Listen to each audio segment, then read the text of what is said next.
Hello friends, I'm Annie Botticelli and welcome to my very detailed June 2026 astrology horoscope forecast. We've got a blockbuster event happening this month that's going to rock June.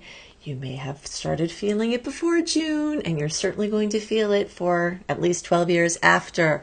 We're going to be asking the question, what does July 2014 through August 2015 have to do with what I'm going to talk about right now? What was going on for you then? And what may come from this new shift. I'm going to go into lots of details, and we're going to talk about a lot of important dates and quite a few mini events throughout the month as well. If you have something to write dates down, you may want to grab that because I am going to go through and give you quite a few dates this month, and even ones that pass beyond this month relative to certain things we'll be discussing. If you don't want to write them down, or you want even more dates, including the sweetest dates of the month, the saltiest dates of the month, and everything in between, go right now in another browser to anniehelpsyou.com and click on Unleash, and you will get my June star report that way. Thank you for clicking hype if that pops up as an option for you. Liking, subscribing, enabling notifications. All of these help me to reach more of you and play the game of the YouTube algorithm. So if you like what you hear, then definitely help out my work that way. All right, so in addition to giving you some very important dates, we're going to talk about what is happening this month. Massive amount of Gemini energy, massive amount of Cancer energy. What does that mean for each sign? What you're listening to at this moment is actually the introduction for all signs. So bear with me while I lay the groundwork for what we will then expand into through timestamps for each sign. But this part is really important because I'm going to give you a lot of information that we're going to kind of delve into from the lens of each of the signs, but without laying the groundwork first, you won't get as much from the timestamp sections for your sign. So just hold on here with me a little bit. We'll go through, you'll get a good idea of what's special about this month, what's going on this month, and then we'll go into what that looks like from the perspective of your sign. If you know your sun, rising, moon, whatever you watch for, you can listen to the timestamp sections for each of those because they will each have a layer of your astrological picture. And if you want to learn astrology and you resonate with how I teach, also in another window right now, go to beastropro.com, beastropro.com to see my amazing astrology certification course and $2,500 worth of epic free promos that you get with that course right now. Okay, so let's go through some layers of information that are going to help you prepare for the astrological weather and understand this month. We've got 3 important moon dates. One of them is actually May 31st, and I did talk about that in the May report, but because it's so close to June 1st and you will still be feeling it right at the beginning of June, we're going to discuss that as well. We've got a blue full moon on May 31st in Sagittarius. That, coupled with the fact that we've got a massive amount of Gemini energy, including a new moon on June 14th, is going to bring a lot of mobility, a lot of adventure, a lot of expansion, a lot of busyness at this time. Both of these signs move in an upward spiral. They're mutable and they move upward, which means that you're working on things, but you're a little here, you're a little there, you're a little everywhere. Those of you with those natal placements, you know what I'm talking about. So this is going to be a lot of information coming in. This is going to be a lot of information going out. This is awesome for learning and for teaching and for growing in some important way. And it can be very important for travel for many people as well, near and far. So you'll feel that energy this month. There's a lot of vitality throughout the month. You'll feel the shift as the month progresses, as we move more into the Cancer realm and you get a little bit more home and family focused, inner world, you know, your sacred space, your family connections. You'll feel that shift as the month progresses. We will have that energy from the beginning of the month still present because Hygeia and Venus will be there, Jupiter finishing out its movement through Cancer as well. So even though we've got a lot of other busy energy, this story of home, family, housing is coming to a major close with Jupiter's movement. And we've got some extra focus in those areas. So you'll feel yourself spinning out and talking and chatting, interacting with people while you're having this simultaneous draw kind of to go inward and be reflective. And then there's the full moon at 8 degrees of Capricorn on June 29th. We'll talk about these moons for each of the signs as we go into those sections, but I just want to give you an overview. Fullness, completion, fruition, drama at the very beginning of the month and at the very end of the month, coming from those full moons. And at the end of the month, we've got that 8 degree Capricorn placement. And that's something with business, with your material reality, with your career, with your father or father figures, or a strong parental figure in your life, your place out in the world, whether it's for money or not, passion projects, things like that. You'll see that beautiful culmination. So we start out super emotional, we kind of fade in, then we end off super emotional, and you will feel those touch points as the month moves on. June is very important from the perspective of the retrograde story. We still have most of the planets moving forward at this time, and that has been going on from, well, April and May and this first part of June are really some of the best times in the whole year to move forward. Not only have most of the planets been going forward, but also we've been free from personal planet retrogrades, Mercury, Venus, Mars, and their shadow periods, which made, from the middle of April to the middle of June, probably the best 2 months in the whole year to try to get stuff done. Because we also coupled that with a bunch of Aries energy. Then we coupled it with Taurus energy. Then we're coupling it with Gemini energy. And each of those have their own way of wanting to get things done. So it's important to note that until June 12th, you're in that wide open period where the tides are going out. Okay, so you're on the shore until a couple weeks into the month. You're throwing your boats out there, trying to get everything that you want to launch in the world in a big way, going far and wide. Your new projects, things that require a lot of oomph, things that you want to be going on for a long time, things that you want to be more clear and smooth. You're going to have a lot of support for the first part of the month, and that's really exciting. So lots of progress has been made in, since April, and you're still continuing that now, and you will be feeling that. But June 13th, the shift into Mercury pre-shadow or pre-retrograde shadow transit begins. So for the rest of the month, we start to decline into retrograde. I'll give you a couple more dates there. Remember, all of these are written in that star report when you go to anniehelpsyou.com and click on Unleash. You can go there right now and get it. It's in the archives. The link will be there in the welcome letter. But I'll give them to you quickly. June 13th, we shift into the retrograde shadow period. Now the tides start coming in. And just imagine, what that means. You try to put something out, it comes back to you faster than expected. Hey, if you're experimenting or you're doing something low stakes, that could be really good. A promo, something that you're trying to get instant feedback, something that you don't care if it lasts a long time. You're just kind of, focus on short-term things. As the month progresses, it's good for that, but it's very important to notice the shift because you will feel the difference and you will align with the natural rhythms when you stop trying to push things out when the tides are coming in, and the tides will come in stronger every day from June 13th on. June 29th, we get the official Mercury retrograde until July 23rd when it goes direct, and then it will take until August 8th. That Lion's Gate, until it is clear again. And then it's only a very short period of time before we start Venus shadow period. And of course, we'll have another Mercury retrograde, and Venus retrograde energy will cover the rest of the year. Now, Venus retrograde can be amazing for a lot of things, and so can Mercury retrograde, but they are moving inward and backward. They are reflective. They are shorter term transits. And there is a lot to know about them. As we get closer there, I will give you everything you need to know.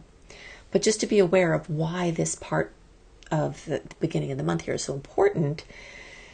If you're trying to have your big contracts, your big sales, your big purchases, your big moves, clarity about something, beginning major things, major commitments, major events are going to be easier to schedule. Scheduling starts to become more difficult as we get past this time. And it doesn't mean you can't or shouldn't do anything. Of course, certain things have their flow. Don't worry about it. There's a bigger plan, that is happening. But if you have say in it, don't stress if you don't. But if you have say in it, you may want to try to get even like dental appointments and medical appointments and, things that doesn't matter when you do them. You might want to get those kind of things done, because when Mercury rears its retrograde head, it will tend to cause mischief, massive amount of mischief, miscommunications, voice to text, turning words that are not adult words into adult words and then being sent. Things like that, dropping your phone in the toilet, car and vehicle and mobility issues, appliances going haywire. So if you got to make those purchases, do the things. If you need help from people, they're going to be more reliable in this earlier part of the month. And you may be more reliable as well. So one of the biggest things to remember about June 13th on, commit in pencil, not pen. Tell people maybe instead of for sure, either way, because things are going to change, and also have the same expectations that other people are going to have these last minute changes. Okay, so if you know that going in is going to be easier to navigate.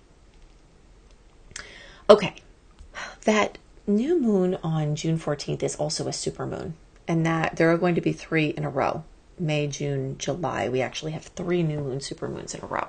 So I just wanted to mention that, because super moons occur when the moon is in its orbit compared to our orbit, closer to us, and sometimes the power of the moon can be noticeably greater. So it's really good for seed planting. It's really good for doing important things.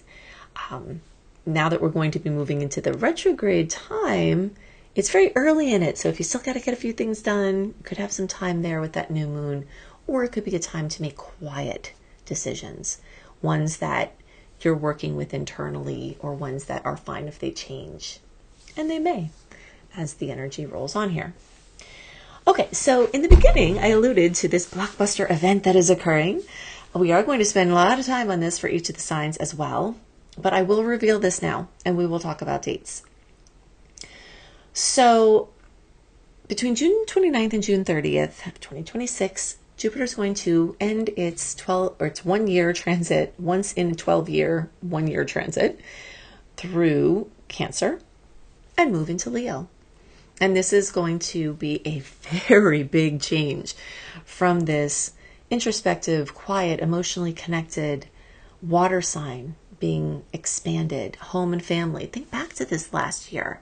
Were you more focused on home and family and housing and real estate?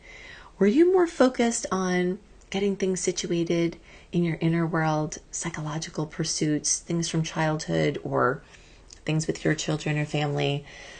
Were you more focused on your inner world a little bit, trying to get some psychological things situated in yourself?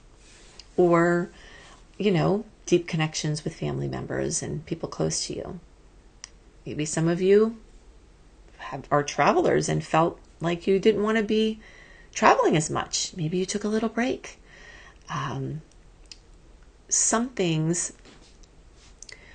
are going to already have been shifting with this, because what I tend to see is 3 months before Jupiter gets to a new place it's going, we start to see it already manifesting. So March, April, May, you're starting to feel Jupiter moving into fiery Leo. Jupiter is ruled by Sagittarius, which is a fire sign, moving into fellow fire sign Leo. Very happy there. And this is a whole new 1 year cycle that is launching a new 12-year cycle.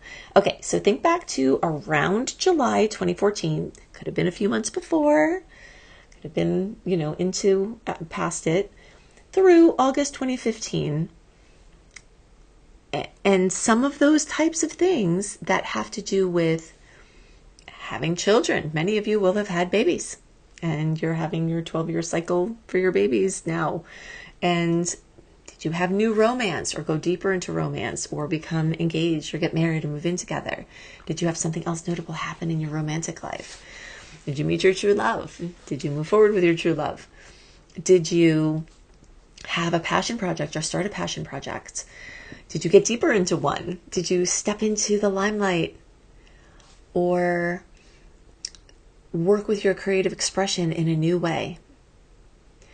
Was drama involved? Because Leo is definitely one of the major signs of drama, for better and worse sometimes, right? It can be very big, however it's going to be. If you have any Leo friends or people with Leo placements, you will never be bored by these people. There's always something going on. And this is the type of energy that we're stepping into. So this is the blockbuster event that is occurring. When Jupiter was in Leo last time, those areas of your life, things even like if you're a fashionista, if you're an athlete, if you're, in competitive sports, if you picked up a hobby, all of those kind of things, bucket list stuff, if you did a bunch of things you always really wanted to do at that time or planted seeds for that. You may see those types of things happen again. So either things you created then, you'll go into the next level of the new 12-year cycle, expanding those things, adding more to them, or you may be starting a new 12-year cycle with something you're super excited about that you'll watch manifest over the next 12 years.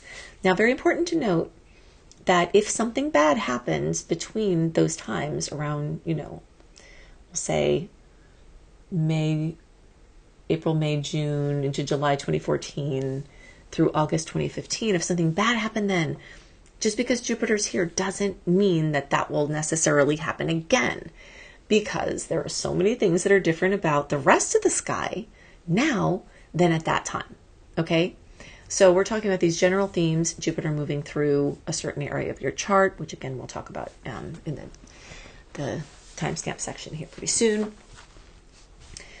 You'll see the themes that are happening, but it doesn't necessarily mean that something bad will happen if something bad happened before. Okay, so I just want to ease your mind. It doesn't mean that history will completely repeat itself for sure, but you will see a creative renaissance, something that you either did over the last 12 years that's sort of winding down or changing or having a different role in your life, and possibly simultaneously something new coming in. It's very exciting. Okay, so before we get to the timestamp part, we're about to go there. I want to remind you that the timestamps are always, for the YouTube version, are always not only in the pinned comment underneath the video, but also in the notes underneath the video. Podcast listeners, I don't know if Spotify's moving over my notes that I have on my regular podcast page, but if you search for Annie Botticelli Astro Kisses and you find this report on my site, you will see the timestamps there. So if they don't sync over to Spotify or your other podcast provider, then you can find that there. So as we move forward now, listen for your sun sign. If you are a cuspy person, like at the end of your sign, listen for the next one as well. You late degree cuspy people will have both of those readings be relevant for you, just staggered by a little bit. If you know your rising and your moon, you may want to watch for those as well, because each of these will be different dimensions of your astrological picture for June and for beyond, as we're talking about a bigger cycle here as well. Make sure you go to anniehelpsyou.com and click on Unleash to get your very detailed June star report, which, by the way, is written by me. I don't do AI stuff. It's me. I'm a one-woman show. And I've been doing this for over 14 years on YouTube. I've been doing astrology for 24 years. And I am kind of digging my heels in, and occasionally I may have an AI picture, but I'm still buying most of my pictures from people who are making them, humans. And I make my own beautiful art, as you can see. There's me. So if you enjoy things that are not AI, you will definitely love my work. And when you go to anniehelpsyou.com and click on Unleash, you'll get my star report that is very detailed that I write myself. You can see personalized reports at anniebclarity.com and get your magical promos for my astrology certification course at beastropro.com, beastropro.com. Now, these 3 sections you will also hear at the end of each of the time-stamped reports, just so that you're aware that will cycle back around if you miss this. Okay, so check out the timestamps now. Aries will follow right after this, so if you are an Aries placement, you can just continue listening, and I will see you in the detailed sign sections. Hello, Aries friends. Okay, so hopefully you've listened to the intro at the beginning of this timestamp video, because I laid the foundation for this month, and I'm going to refer back to the things I discussed, so make sure you listen to that first. This is for you if Aries is your sun sign, your moon sign, your rising sign like me, or any other Aries placement you're listening for. What we're going to talk about here is part of your astrological picture. If you're a late degree Aries friend, so birthdays like April 15th through the rest of the sign, or 23 degree Aries placements through the rest of the sign, I suggest you additionally listen to my Taurus report, which is easy in this timestamp version because you can just listen right through and go to the next one, because your late degree friends will benefit from both readings. All right, so let's talk about some of the dates and the events, and of course the blockbuster event of Jupiter changing signs, and what that looks like from the lens of the Aries. All right, so the predominance of this month is really very airy. All right, we've got a massive amount of Gemini. We've got Surest. Well, Saturn is long term there. Uranus is new to Gemini and will be there for at least 7 or so years. The Sun is there. Mercury is there.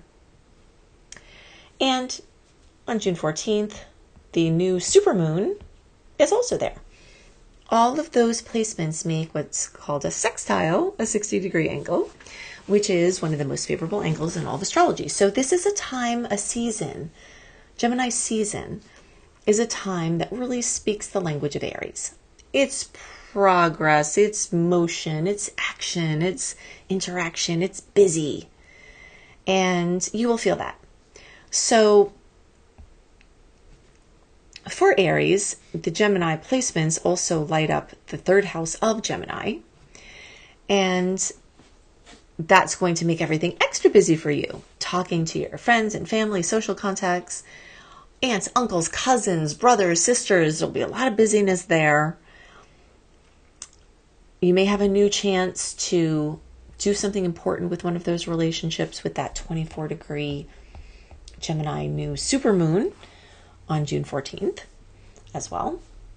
And if you need to get a new car or a new phone, this is an amazing month, possibly the best month of the whole year, really, especially until June 12th. Okay, because we talked about in the intro, the energy is going to change a little bit. Now, if it's the 13th or the 14th, you're not really that deep into the retrograde energy yet. It's okay to slip some things in to try to take action, but there does tend to be just the energy is going to shift. The more that you pay attention, the more you will feel this shift. So until around the 12th, you want to be the spider that is actively weaving all these webs, buying your vehicles, getting your, car repaired, to be proactive because there may be car repairs needed from the retrograde cycle that happens. You want to weave all your webs, as many as possible, so that you can start to kind of hang out in the web and see what comes to you rather than trying to make things happen. Retrogrades are particularly, or can be particularly challenging for Aries people.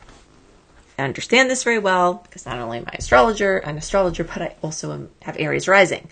So it took me a really long time, which is why I've sort of done so much work with the retrogrades, because I have suffered tremendously from being an Aries, ignoring the guidelines of retrogrades, and wreaked a massive amount of havoc in my life and caused myself a lot of trouble by trying to do the Aries cardinal pushing thing while the tides were coming in. So just do yourself a favor, tune into that rhythm. Things will start to get more like blast from the past as the month goes on, more like deal with what's right in front of you, the squeaky wheel, rather than trying to force things or make them happen or be really elaborate with plans and ideas. This is a time to just do the normal day-to-day work of bigger visions that you've already set in motion. This is a time to edit, to experiment, and you will be feeling that. At the same time, we do have Hygeia and Venus right at the beginning of the month in Cancer, and Jupiter is finishing off its last bit of Cancer from June of 2025 into now, where Aries, especially Aries, because as I said, everything is double for us. Not only have we experienced Jupiter in the sign of Cancer like everybody else has, but we've also experienced Jupiter in the house of Cancer, which is the 4th house, which kind of makes everything more intense for Aries. So you've had double time of working on those inner issues, getting your family squared away, could be expanding your family, buying a new house. Freedom has been a big topic. Whatever makes you more free, right? So for one person, that's downsizing because they're not married to their mortgage anymore. For another person, that's buying a big spacious house in the countryside. Other people feel expanded by moving into a city. So this is not going to look any one way, but this idea of freedom in the household, of freedom, in your relationships, and emotional freedom, like casting off baggage. Aries has been able to cast off double the baggage from this transit over the last year. And now Jupiter is going to move into a sign that's a lot easier for us. Now, even though there may have been amazing things that happen, and if you've been following my reports, I've been telling you how to make the most of this, but all this Cancer energy makes a square with your fire. It waters your fire, and it could create steam, so create a lot of action, productivity, but it's steam through stress, more or less. And now as Jupiter moves into fellow fire sign Aries, you've got a year from now until July of 2027.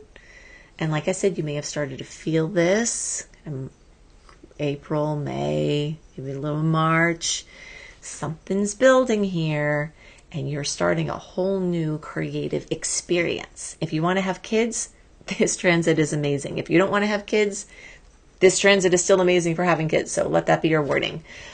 If you want to go into deeper experiences or, something else with the children you have. This is also one of the best times this whole year from now until the middle of next year for you to find true love. And if you're trying to find new love, use that time at the beginning of the month. If you're doing dating or something like that. If you're trying to rekindle the love that you have, this can also be a blockbuster year for going to the next level with your sweetie. Passion projects, limelight, leadership, bucket list, all of these things are going to be activated in some ways for all zodiac signs. But because of the fire angle that's made with Aries, this is a 120-degree angle. So the Sages and the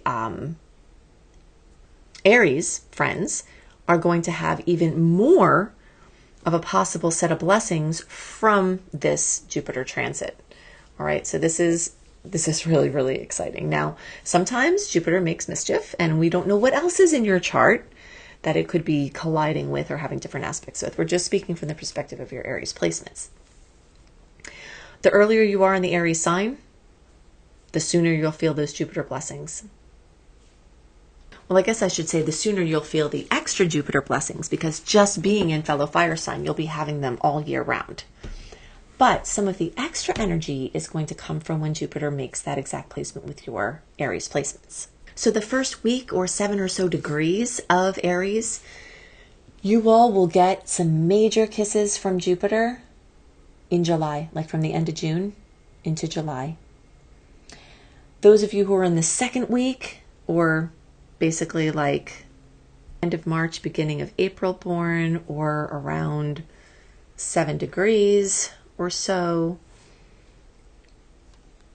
going through the first like 7 to 14 degrees or so, and going through birthdays the last few days of March into like the first almost week of April, you all will get some extra special kisses in August. around 13 to 19 degrees, or like around April 5th through around April 12th, give or take a few days. You all will get some extra kisses in September. Birthdays around April 9th or around April 15th, or 19 to 24 degrees. You'll get your special kisses in October. And everyone else at the end there, you've got November into early December to look forward to. And then Jupiter will go retrograde and go back all the way back to 17 degrees in April of next year. So everybody who's in the second half of the sign, you're actually going to get 3 kisses from Jupiter. But remember, if you're not in that part of the sign, you're still having the constant blessings from Jupiter being in this configuration. So you're not missing out. So it is very, very exciting. All right, let's see what else here. I said we would talk about the moons. So let's do that. That blue full moon at 9 degrees of Sagittarius on May 31st, you will be feeling in the first few days of June still. Fullness, completion, fruition, drama, excitement, culmination, coming to fellow fire sign again in the sign of Sagittarius for Aries in the house of Sagittarius. And that's going to be that blue full moon at 9 degrees of Sag. What does Sag rule? Learning, teaching, education, taking information in, putting it out, publishing, international travel, international business, different languages, different cultures, expansion, growth, luck, benevolence. So you've got a nice touch point there right at the beginning of the month where something really special can happen. If you're wanting to travel internationally, or there's a topic of immigration or something like that, international business, this may be a shining moment. If you are an Aries who wants to learn something, or an Aries that's ready to teach something, this may be your perfect launch point for content, for your brand, to start a new education program. We are still in those nice open stars at this point. So taking some important action, if you need a visa, for a different country or something like that, this could be amazing for that. And stuff that you did in the past may come through now. Of opportunities, and all of you can definitely get goodies the closer you are to 9 degrees. So that's going to be you all right at the end of March, beginning of April, or like between 4 and 14 degrees, the closer to 9 degrees. You see an extra kiss from this. June 14th, we've got that super moon. We already talked about that energy for us. That new moon energy is accentuating the 3rd house. Could be a good touch point to make a big purchase. You'll be feeling the new moon a couple of days before, and you'll be out of the Mercury retrograde mischief. So if you got to make a purchase, maybe you want to do it a little bit before that new moon, if it's in your hands. That Capricorn full moon at the end of the month, that date around the 29th is really big. We've got the full moon at 8 degrees of Cap, and we've got Jupiter going direct at that time. So you may see something important happen in your business, your work, your career, your employment with a father figure. And that is not in as great an angle as the rest of this stuff is. So I'll just give you a little heads up there. I am going to try to give a little space around my scheduling and my calendar around that time, honestly, because this squares our placement. And even if it's something good, like we could be birthing something, a human, a project, something really great can come out at this time, something we want to show to the world. But this also can bring something to a head, and it could put a father figure or a male figure in your life in need. Male figure doesn't actually even necessarily have to pertain to gender. This could just be someone who carries a strong energy. I've seen very strong single moms show up here. It's really not relevant to the gender, but there is some association sometimes with those important male figures in your life. Could be an authority figure of any gender. So look out for that. And if you are trying to birth something, remember that you are in the retrograde at that time. So if you're wanting to do something like an experiment or something that's meant to be short term or trying something on, there could be something like that where it doesn't matter that the tides are coming in. Or this could just be something that comes to you that's a culmination of work that you've done over the last 13 moons. That can naturally happen, but it definitely can bring quite a bit of drama, so just watch out for that. Okay, so remember, in another window right now, go to AnnieHelpsYou.com, click on Unleash, get your free June written star report written by me with the sweetest days of the month, the saltiest days of the month, and what you can do with those, as well as the general overview and some highlights of things that I discussed in the general report, and lots more information than I covered here. If you want to see what the outer planets are doing in your chart, Jupiter, Neptune, Saturn, Uranus, Pluto, long-term transits, big themes, big lessons, have this personalized for your chart by me. Again, no AI. Go to AnnieBClarity.com, Annie the letter B Clarity.com. If you want to learn astrology, see my very comprehensive astrology certification course at beastropro.com, beastropro.com. All of the content is made by me. Again, no AI content. So if you long for something real, you want to have support, you want to have a forum where you can ask questions, you want to have $2,500 worth of free promos, that's quite a lot more than the cost of the course itself that you get additionally with free promos. So you can check that out now.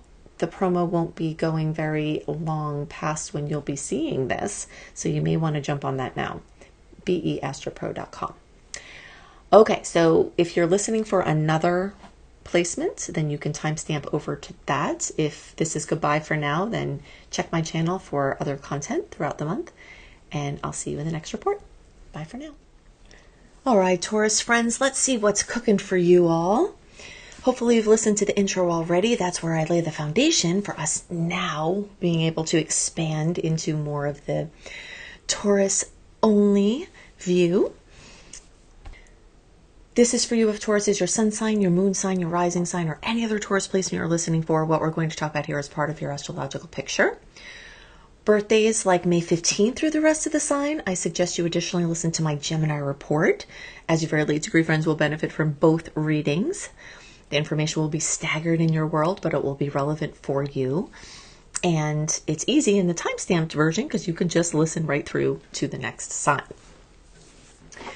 So the first thing of note specifically for Taurus is that all this Gemini energy, short and long term, Ceres is short term, Sedna and Uranus long term, the Sun and Mercury short term, are crowding your house of money.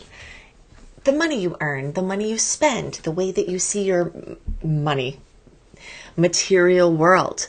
Now, when I talk about the material world, or I talk about the second house, which is the house of Taurus, so for Tauruses, Gemini floods your second house of Taurus. This is the material realm, and it's not just money, but for many people, that's going to be a big focus. Your money, your stuff, your financial world, your savings, your spending, that kind of thing.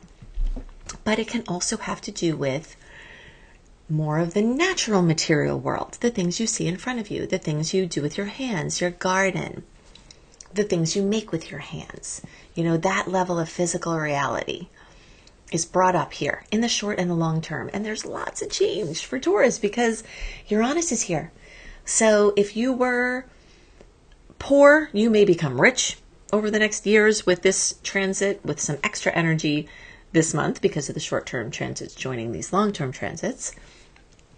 If money wasn't an issue for you, you may have some lessons to learn, and you may have some opportunities to be very forward-thinking with your money, maybe make some pretty futuristic investments, or start to make your money a different way. Doesn't necessarily have to become unstable. It could just be vital, you know, just changeable, just interesting, a little bit different. Now, from the Taurus, purely Taurus placement perspective, you don't like that, right? The Tauruses don't like to have those surprises in money or in those kind of things. But we all know that everybody is more than just their sun sign or more than whatever placement you're listening for. So there may be other parts of you that feel revitalized by this change. This is the kind of thing that I always like to bring back and say, okay, you may be having to get out of your hobbit hole. You may have to leave the Shire in the short term and the long term with these kind of things. So, there's a vitality, there's a change, there are strange wizards knocking at your door. And so you may see that. And it may lead to quite a bit of mobility this month and beyond, quite a bit of adventure, quite a bit of social interactions. And if you do have to make some big purchases or you do want to do something from the eco perspective, gardens, sustainability, making your big move, having to do with that. Earlier part of the month, like we talked about in the intro, up through June 12th, is still ripe and ready for those big changes and have a solid ground in becoming permanent. Remember, when you do something big, the day that you do it, the time, the day, the location you do it, that's a birth date for that new venture. And in some ways, it will follow it through. So, yeah, you've got a lot of energy there and a lot of movement and maybe a little bit more activity than you want. If you've been bored, you probably won't be this month. If things have been stagnant, you probably won't be this month. But yeah, so you'll be feeling your way through a lot of busyness. Now, present at the beginning of the month.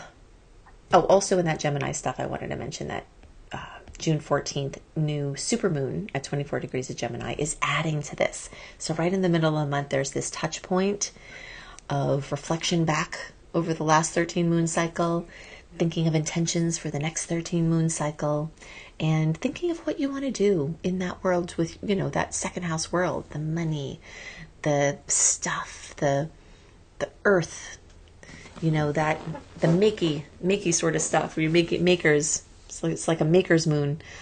You could set your intentions and plant some seeds for what you want to happen over the next 13 moons. Now, at the same time as all of that is going on through the month, we've also got Hygeia and Venus in Cancer right from the beginning, and Jupiter finishing out its long-term Cancer track movement since June of 2025, now through the end of June 2026. And this has been accentuating your third house of Gemini. So all the Gemini movement and the talking and the devices and the cars and the things related to Gemini that you may see happen this month, which if you need to buy one of those things new, the earlier part of the month is also really great for that especially. The Cancer placements activate the house of Gemini, which relates to the same energy as this sign that the transits are going through. Okay, so you've got a double sort of Gemini storyline here that's been happening, but it's a little softer, it's a little quieter, it's a little less busy, it's more reflective. And that reflective energy will not only increase throughout the month because the planets will get deeper into Cancer and more planets, Mercury and then Mercury retrograde in Cancer and then the Sun in Cancer is going to bring that mood more internal. Quiet things down a little bit or make things more focused on home and family or your inner world. But you're also going to have things slowing down because of the retrograde cycle. Okay, so there is this descent as the month goes on from busyness into sort of quiet, from the outer world into the inner world. And the more you pay attention to this shift, the more you'll see it. We do start out the month with the energy still left over from that May 31st blue full moon at 9 degrees of Sag.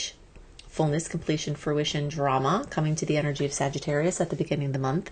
Teaching, learning. By the way, that Gemini energy is also great for education and teaching and learning and writing and reading and, getting really into information coming in, information going out.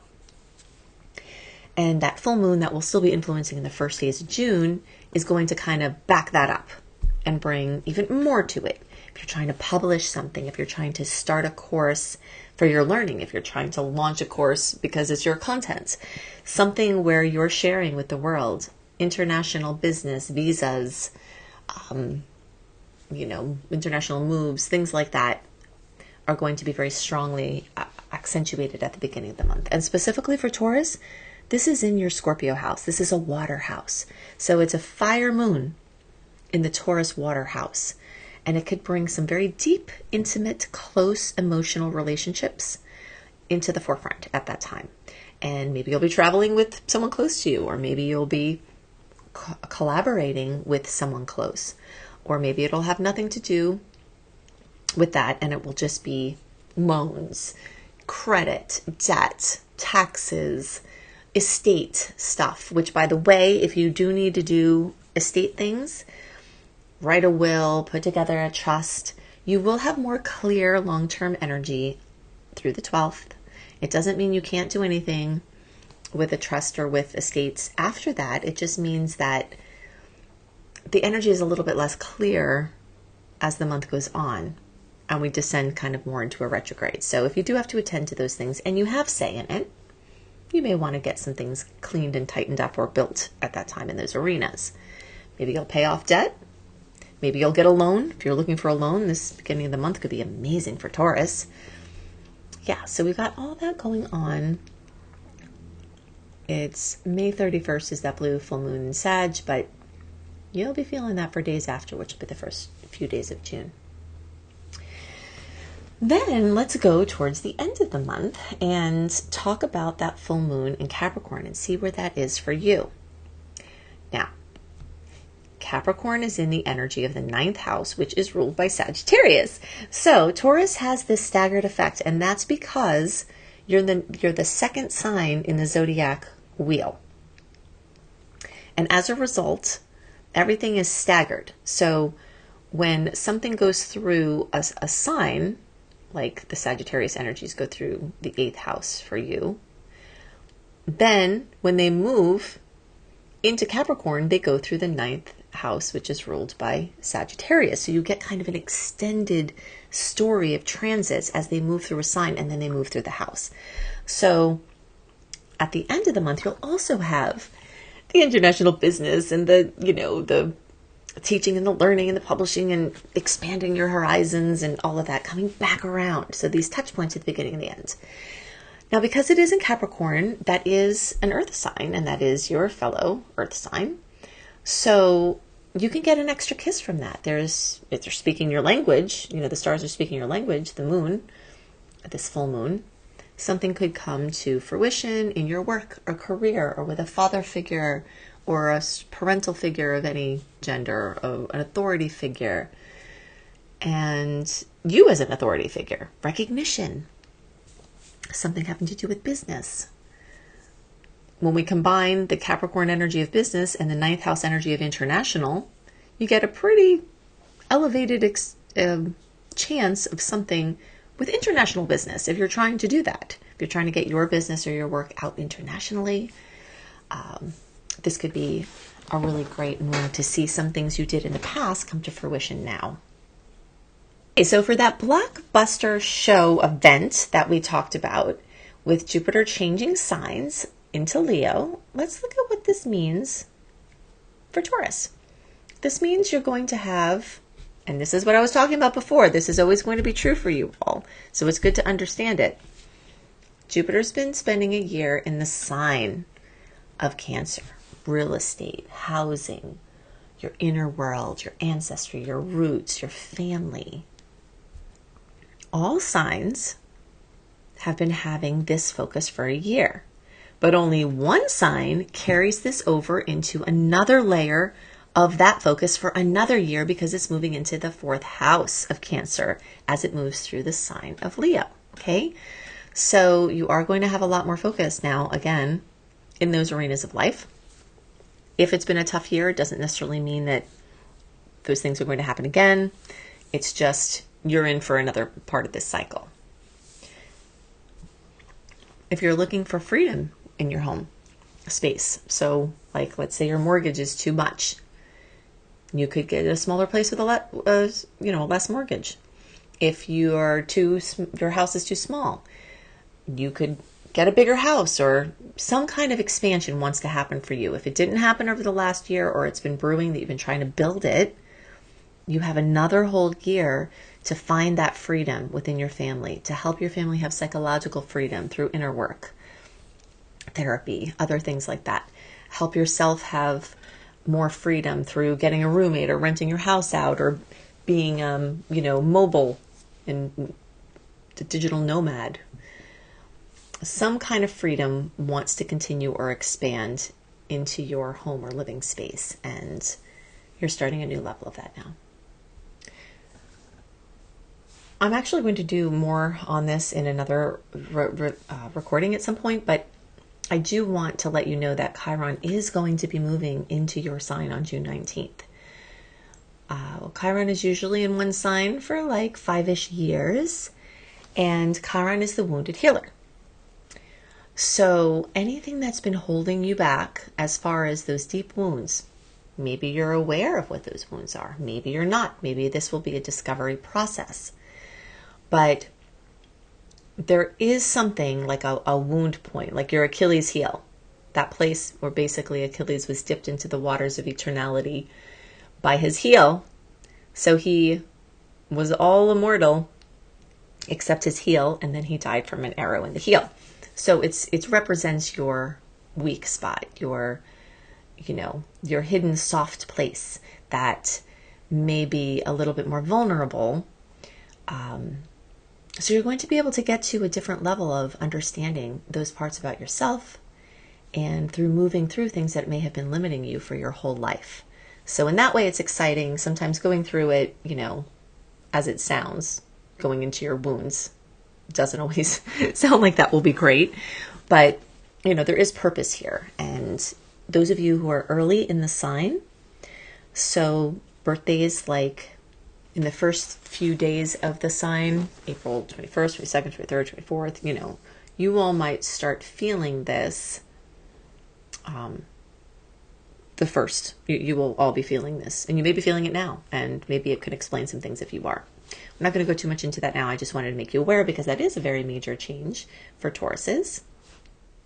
Okay, so remember, in another window right now, go to AnnieHelpsYou.com, click on Unleash, get your free June written star report written by me with the sweetest days of the month, the saltiest days of the month, and what you can do with those, as well as the general overview and some highlights of things that I discussed in the general report, and lots more information than I covered here. If you want to see what the outer planets are doing in your chart, Jupiter, Neptune, Saturn, Uranus, Pluto, long-term transits, big themes, big lessons, and have this personalized for your chart by me. Again, no AI. Go to AnnieBClarity.com, Annie the letter B Clarity.com. If you want to learn astrology, see my very comprehensive astrology certification course at beastropro.com, beastropro.com. All of the content is made by me. Again, no AI content. So if you long for something real, you want to have support, you want to have a forum where you can ask questions, you want to have $2,500 worth of free promos, that's quite a lot more than the cost of the course itself that you get additionally with free promos. So you can check that out now. The promo won't be going very long past when you'll be seeing this, so you may want to jump on that now. beastropro.com. Okay, so if you're listening for another placement, then you can timestamp over to that. If this is goodbye for now, then check my channel for other content throughout the month, and I'll see you in the next report. Bye for now. Hello, Gemini friends. Okay, so this month is very much about you. It's your season. We've got so many placements in Gemini. Short-term placements like Ceres, the Sun, Mercury. Long-term placement like Sedna. About 7 year or so placement, Uranus, brand new. Diving deep into Gemini. You early degree friends may be surprising a lot of people if your birthday is like May 19th, 20th, 21st, 22nd. You might be surprising yourself as Uranus, the great change maker and lightning strike of surprise, is sitting over your Sun or your Gemini placement if you're in the beginning there. So yeah, a lot going on. All of this activating your first house of your physical body, of your image. We're going to go into all of the things I talked about in the intro through the Gemini lens. So if you didn't already listen to the intro, definitely do that, because there are many things I'm not going to be repeating, and you will want to have them as background because I will be referring to them. And they're important in their own right as well.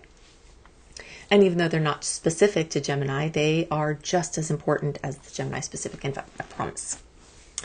This is for you if Gemini is your sun sign, your moon sign, your rising sign, or any other Gemini placement you're listening for. What I'm going to talk about here is part of your astrological picture. Very late degree Gemini friends, so birthdays like June 15th through the rest of the sign, or 23 degree Gemini placements through the rest of the sign, I suggest you additionally listen to my Cancer report, as your very late degree friends will benefit from both readings. And in this time-stamped format, you can just continue listening through to the next one. So it's kind of easy that way for you all. All right, so if you didn't already know this about yourself, the energy of Gemini is an upward spiral. It's a mutable energy. We've got 3 types of energies in the zodiac signs: cardinal, fixed, and mutable. And mutable is the one that's all over the place. It's over here, it's over there, it's everywhere. And of the 4 mutable signs, 2 of them are in an upward spiral. The other 2 go in a downward spiral. But Gemini and Sagittarius, which are strongly featured this month, from that blue moon that's on May 31st, but you will still be feeling in the first couple of days of June. We'll start out June with this energy of this Sagittarius full moon as the launching point. Okay, so these mutable energies, Sag and Gemini the same. They're scattered, they're excited, they're variety seeking, they're spinning, but they're moving upward. That guitar you bought 3 years ago, maybe it comes back around, right? You have your closet of all of the things that you've tried or that you're interested in. And sometimes those things cycle back around. So, but you'll be feeling that energy is the point, because every piece of Gemini energy we have, all the ones I listed, plus on June 14th, we've got your new moon, your only new moon of this 13-month moon cycle at 24 degrees of Gemini. Seed planting, beautiful time, making intentions. This is a really big social month. It's about interacting with other people. It's about brothers and sisters and cousins and aunts and uncles and, and you do also have the other family covered by the Cancer planet. So pretty much every family member you could possibly have is brought up now for one reason or another in the chart. So it's very social, and it's also friends and acquaintances and just your social scene. So you'll be seeing this, driving, talking, if you need a new device. From the beginning of the month through June 12th, you've got those nice clear stars away from the mischievous shadow period that isn't always great for signing contracts or making long-term commitments.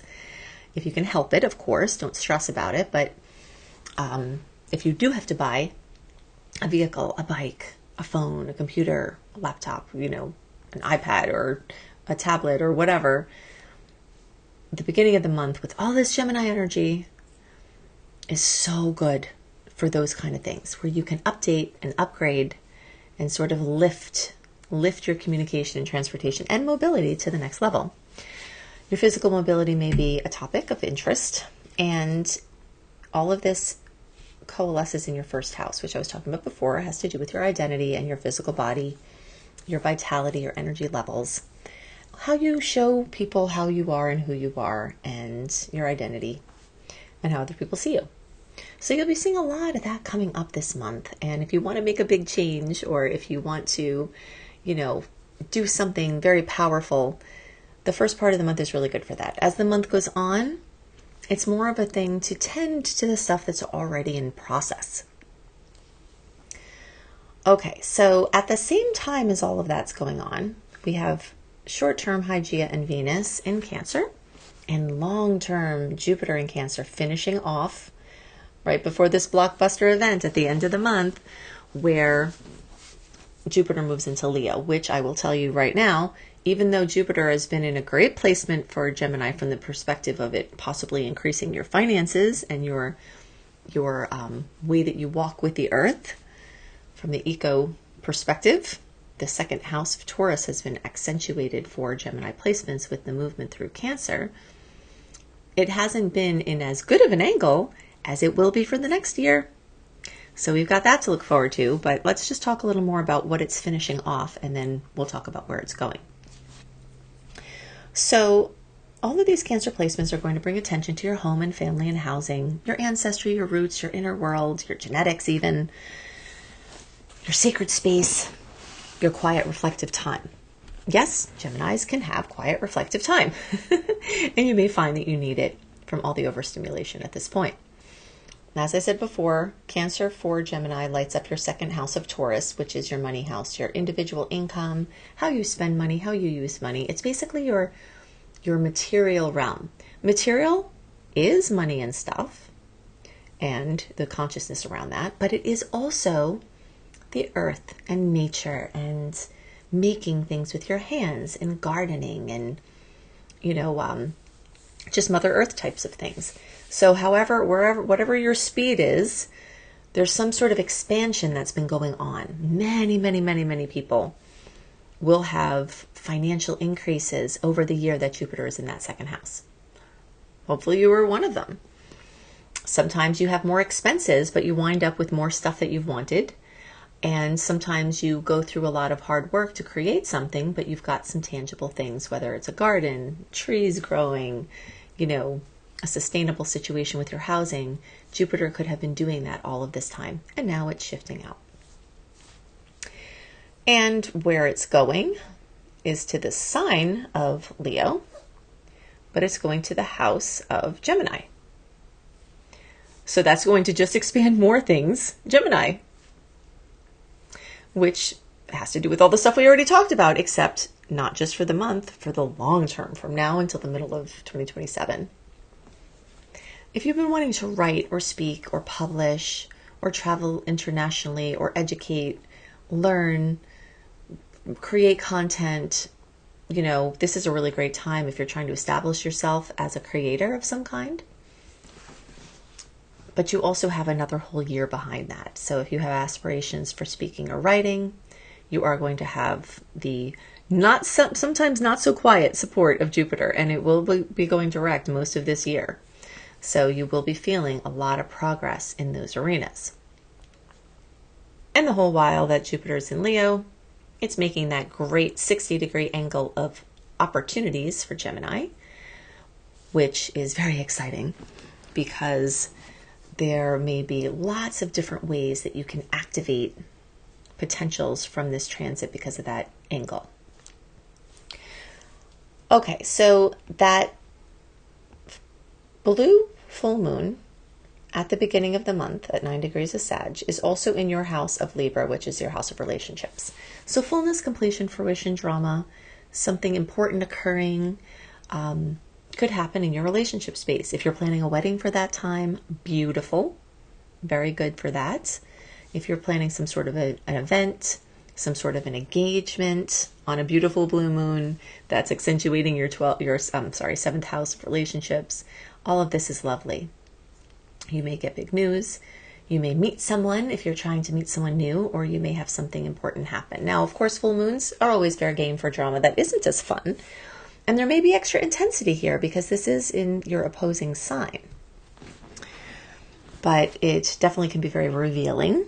However it winds up being, for better or worse, that can help you to make different decisions and use this still forward-moving energy to go on a different trajectory if information comes to you that changes things.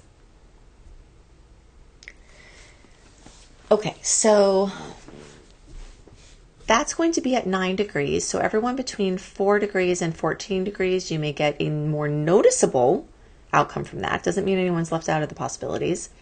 And that will pertain to, kind of the end of May people into the first few days of June people. You may see something extra noteworthy occur at that time.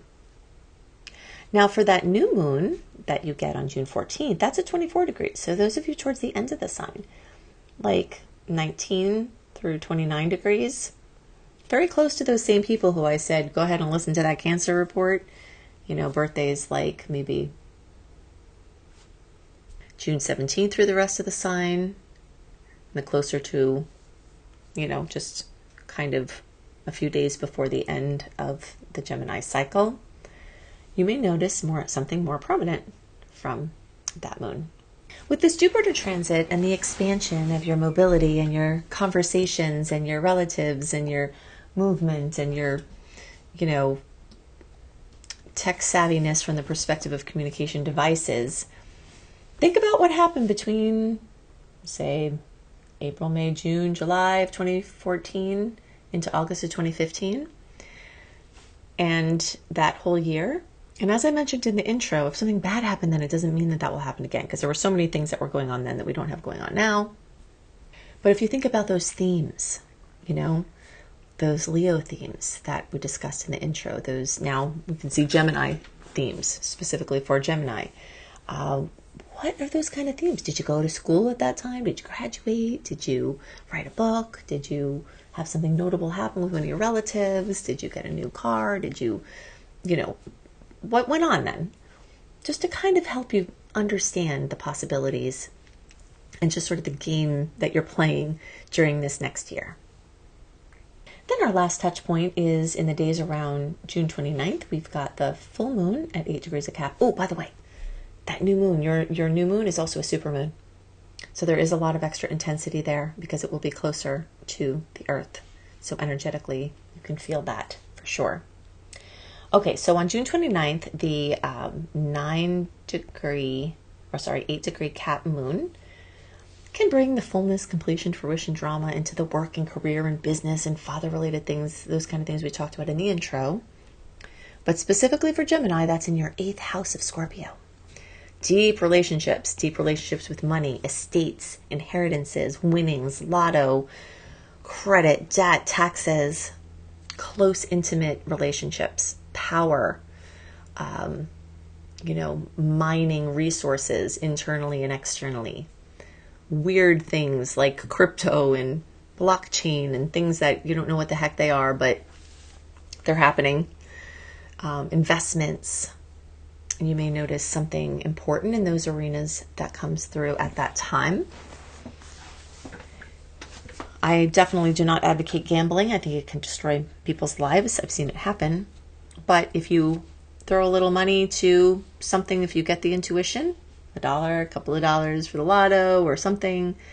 I did see someone win $1 million when they had an aspect in their 8th house. It wasn't just a full moon like this is, but just to show you the energy of it, that 8th house can actually bring some big manifestations financially. So you can look into that if it feels appropriate for your situation. Now, the last thing I'm going to mention is that Chiron is changing into Taurus for the first time in like 5-ish years. Usually that cycles around 5-ish years. And that will happen on the 19th of June. This specifically for Gemini is going to be in the 12th house. So over the next 5 years, you're going to have an opportunity to excavate and clear out and heal your deepest wounds. Yeah, maybe that sounds like not so much fun, but the outcomes can certainly be fun, because if you've been really held back by something very deeply rooted that happened, or that is a weakness or a vulnerability, you have a really great chance to heal that in the upcoming years. And so the more you use the help of people who help you kind of excavate your mind, psychologists, therapists, people who do regressions, hypnotists, also spiritual work, meditation and connecting with your angels and whoever else you pray to, you may find a lot of stubborn patterns that were holding you back be released. So I just want to make you aware of that, because it is a new long-term cycle that will be occurring. Okay, so remember, in another window right now, go to AnnieHelpsYou.com, click on Unleash, get your free June written star report written by me with the sweetest days of the month, the saltiest days of the month, and what you can do with those, as well as the general overview and some highlights of things that I discussed in the general report, and lots more information than I covered here. If you want to see what the outer planets are doing in your chart, Jupiter, Neptune, Saturn, Uranus, Pluto, long-term transits, big themes, big lessons, and have this personalized for your chart by me. Again, no AI. Go to AnnieBClarity.com, Annie the letter B Clarity.com. If you want to learn astrology, see my very comprehensive astrology certification course at beastropro.com, beastropro.com. All of the content is made by me. Again, no AI content. So if you long for something real, you want to have support, you want to have a forum where you can ask questions, you want to have $2,500 worth of free promos, that's quite a lot more than the cost of the course itself that you get additionally with free promos. So you can check that out now. The promo won't be going very long past when you'll be seeing this, so you may want to jump on that now. beastropro.com. Okay, so if you're listening for another placement, then you can timestamp over to that. If this is goodbye for now, then check my channel for other content throughout the month, and I'll see you in the next report. Bye for now.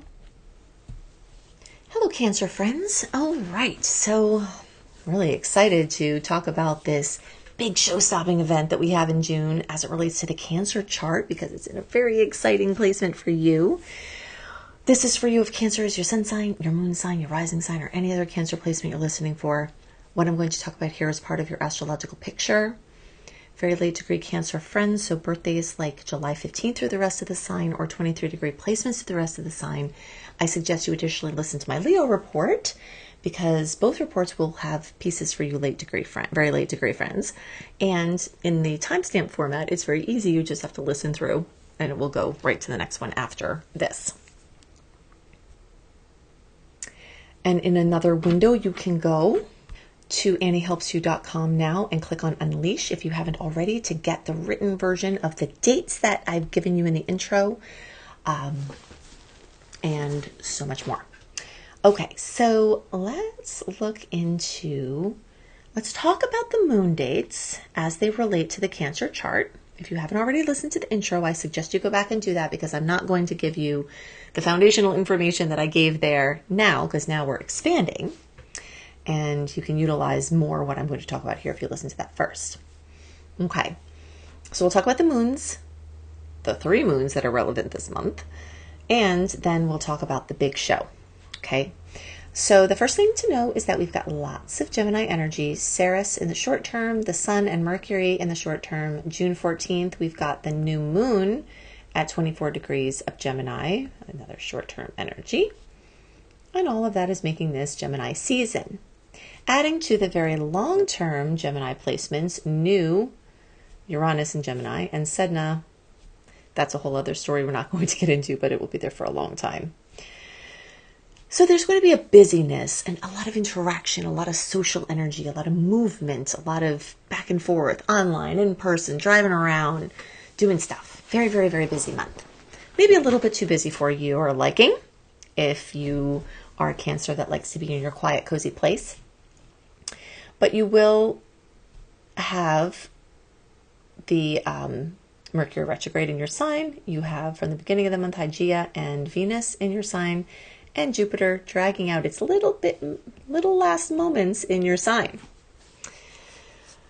And so that's going to kind of be this counterbalance. You've got this push and pull this month between the social arena, which is lighting up your 12th house of your inner world, strangely. So you might be more inclined to meet with people in a smaller group or do some brainstorming with some key people in your life. This is a perfect time for brainstorming, especially at the beginning of the month if you're doing long-term things.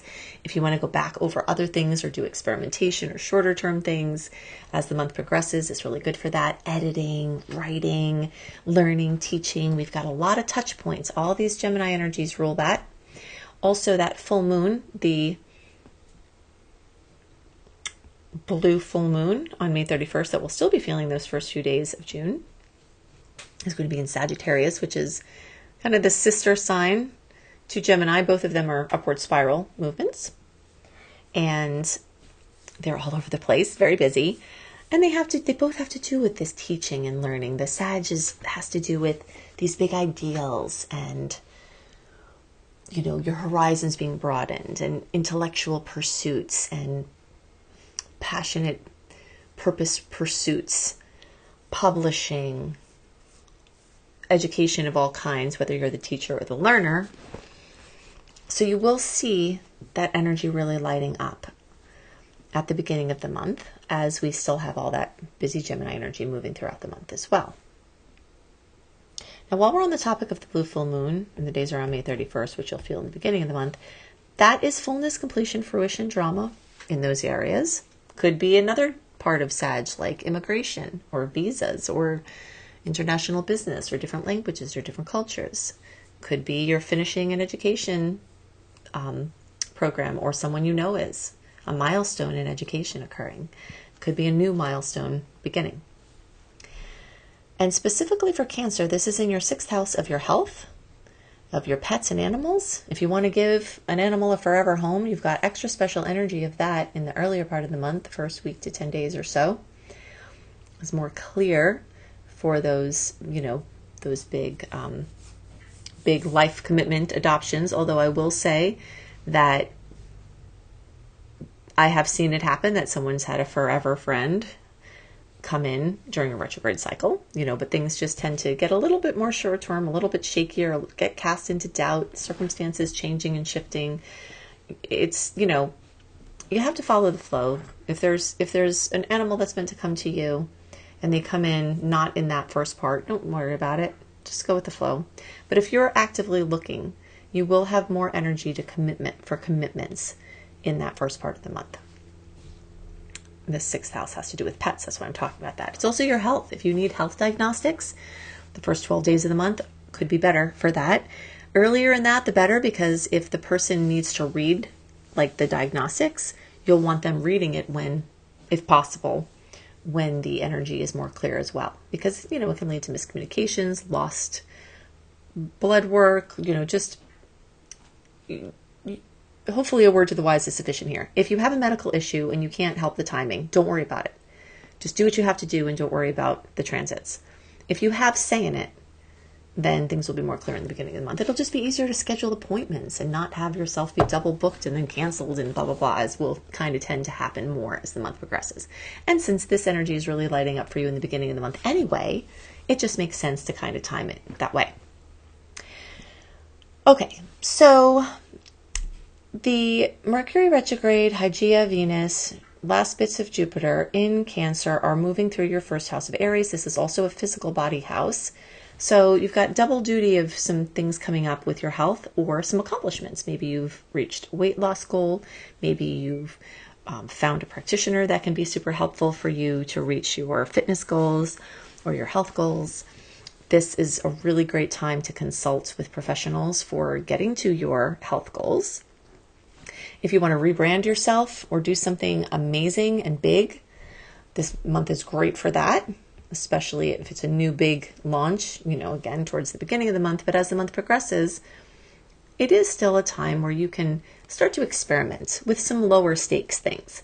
Higher stakes things at the beginning of the month, lower stakes things as the month goes on.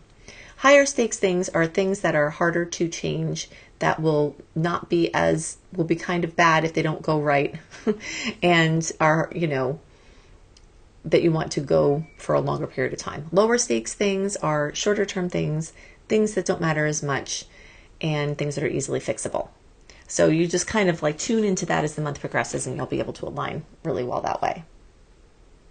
When Venus is moving through the 1st house, sometimes that makes you more photogenic. If you need pictures taken, again, the earlier part of the month would be fantastic for that, especially.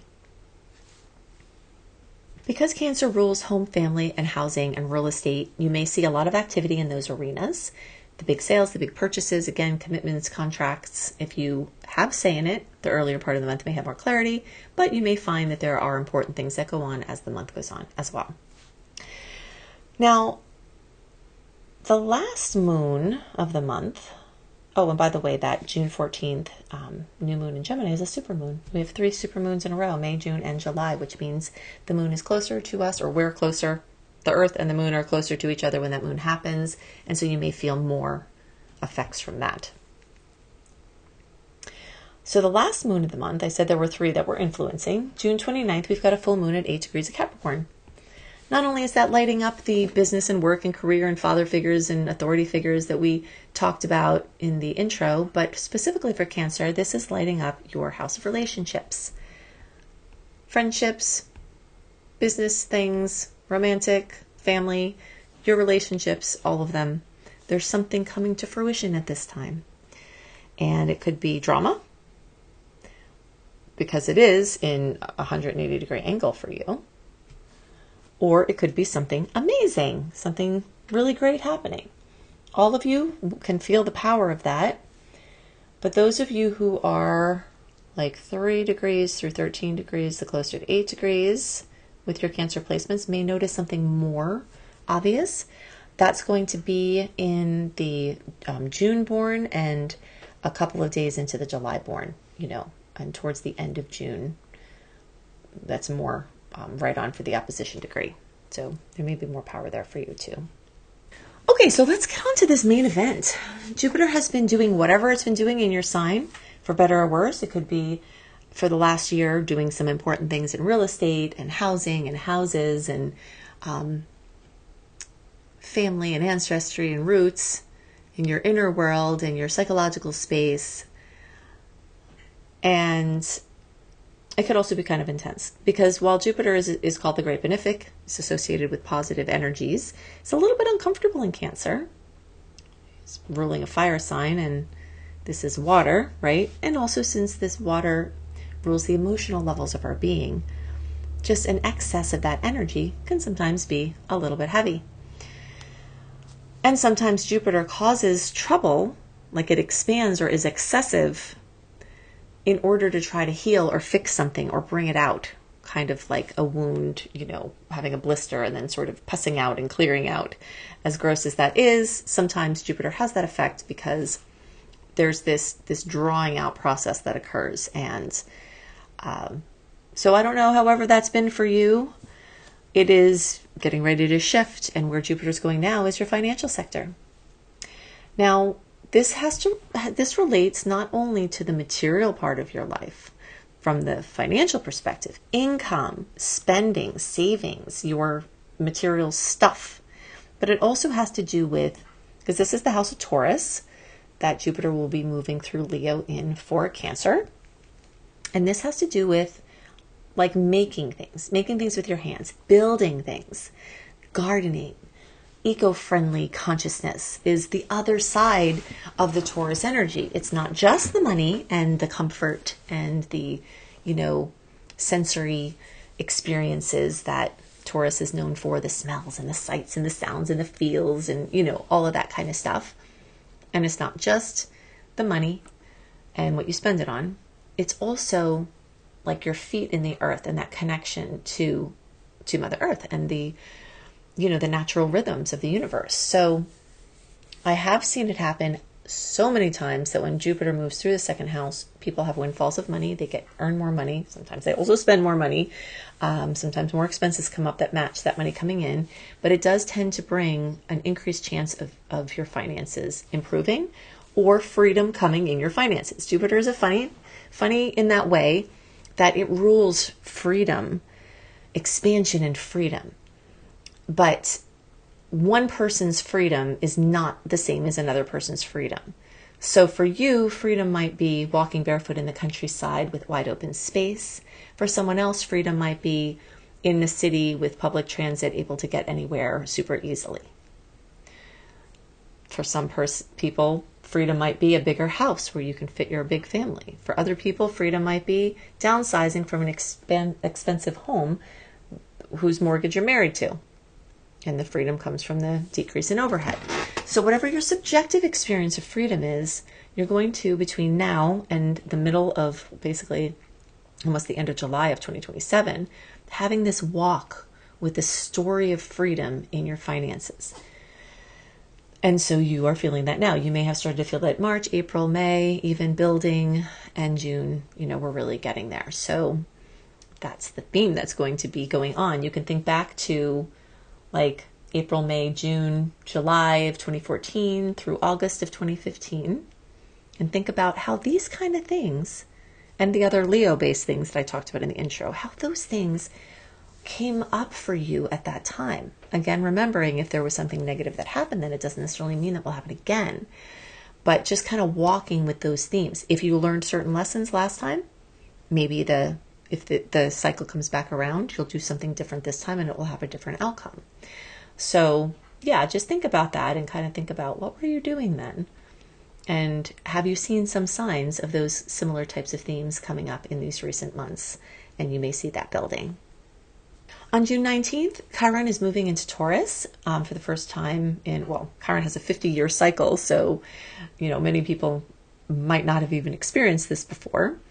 But, and I'm not going to talk about it that much now. We will talk about it in the time to come and over the upcoming years. But I did just want to mention it because it is happening this month, that it is moving into the sign of Taurus. So these lessons and woundedness in the world of the Taurian placements will be happening simultaneously with your Jupiter transit. So you have more of a chance to excavate if there's any disconnect between you and the earth, between you and your material experience. You can heal those things. And specifically for Cancers, this Chiron placement may bring up deep vulnerability within friendships or acquaintances or groups as you sort of find some places that you may have been vulnerable or that may have been weak spots or fears that you may be able to get through as you are able to go deeper into, these types of relationships. Okay, so remember, in another window right now, go to anniehelpsyou.com, click on Unleash, get your free June written star report written by me with the sweetest days of the month, the saltiest days of the month, and what you can do with those, as well as the general overview and some highlights of things that I discussed in the general report, and lots more information than I covered here. If you want to see what the outer planets are doing in your chart, Jupiter, Neptune, Saturn, Uranus, Pluto, long-term transits, big themes, big lessons, and have this personalized for your chart by me. Again, no AI. Go to AnnieBClarity.com, Annie, the letter B, Clarity.com. If you want to learn astrology, see my very comprehensive astrology certification course at beastropro.com, beastropro.com. All of the content is made by me. Again, no AI content. So if you long for something real, you want to have support, you want to have a forum where you can ask questions, you want to have $2,500 worth of free promos, that's quite a lot more than the cost of the course itself that you get additionally with free promos. So you can check that out now. The promo won't be going very long past when you'll be seeing this, so you may want to jump on that now. beastropro.com. Okay, so if you're listening for another placement, then you can timestamp over to that. If this is goodbye for now, then check my channel for other content throughout the month, and I'll see you in the next report. Bye for now. Hello, Leo friends. Okay, so welcome to your special segment. Hopefully you've listened to the intro already, because that gives all the foundation that we're going to expand upon and go into the Leo world. The big event that's happening happens to feature Leo more than anybody else, so you'll be excited to hear about all of this. This is for you if Leo is your sun sign, your moon sign, your rising sign, or any other Leo placement you're listening for. What I'm going to talk about here is part of your astrological picture. Very late degree Leo friends, so birthdays like August 15th through the rest of the sign, or 23 degree placements through the rest of the sign.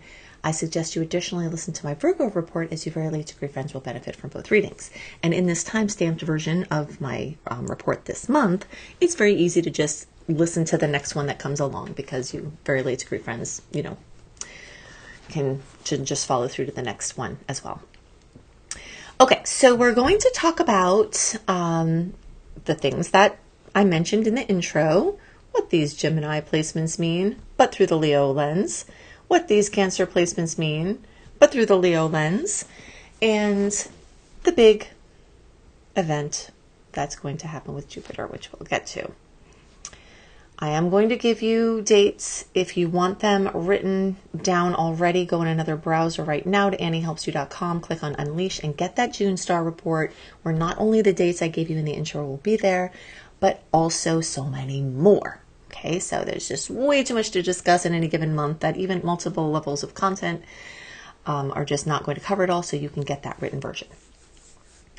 All right, so in a month where we have a ton of air, this is good for a fire sign. Air speaks the language of the fire-air synastry.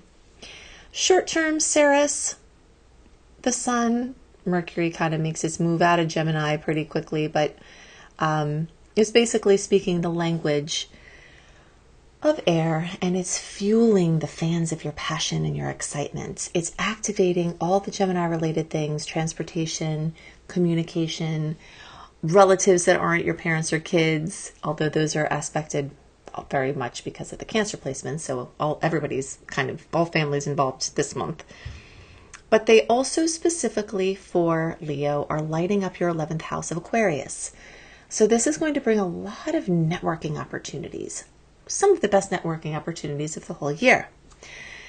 Friendships, groups, your chance to feel like you're part of something that's bigger than yourself, joining in community, joining for accountability to help you with goals or healing, joining to lend support because you're good at something and you want it to go towards something, having a shared vision with others that helps you to bring about things that feel important to you. All of that is happening this month for Leos. And through June 12th, we've got those nice direct stars. So if you want to do some new things, whether it's online dating or anything having to do with, a patent, this house of Uranus rules that as well. Getting your work online, going to the next level of what's new with technology. 11th house, Uranus rules all of that. So you've got a lot of extra energy here this month. And in the long term, you've got a lot of extra energy here. So all these things I just discussed, you've got stories of this with Uranus, who rules the 11th house, moving through Leo's 11th house for a very long time to come. So things are being activated. You're being brought into the future now. You're thinking of lessons of the past and thinking of how to implement them now. You're navigating with the new ways of things online, and you're trying to sort out your place in all of that. And there could be some very big momentous things happening in that for you. Now, at the same time as all of this overstimulation, the social interactions, you may have a chance to buy a car or a device, and, before June 12th would be even better for that, just for the longevity. Of course, if something happens and it needs to be later, don't worry about it, follow the flow. But, this is a time kind of to upgrade and up-level that arena of your life. But at the same time, Mercury, which will then be retrograde in Cancer, Hygeia, Venus, and Jupiter finishing its 1-year transit through Cancer, is all bringing the home and the housing and the real estate and your inner world and the ancestry and the roots and the psychological space up to the forefront and bringing a lot of reflection. So there's all this outer activity, but there's all this simultaneous reflection that's occurring. And specifically for Leo, this Cancer energy lights up your 12th house. So you've been going through a year since the middle of 2025 through now of an expansion of your intuition, getting more in touch with your feelings, understanding psychological root causes, medical illnesses, getting spiritually connected, getting in touch with whoever you pray to, also your unconscious, subconscious mind.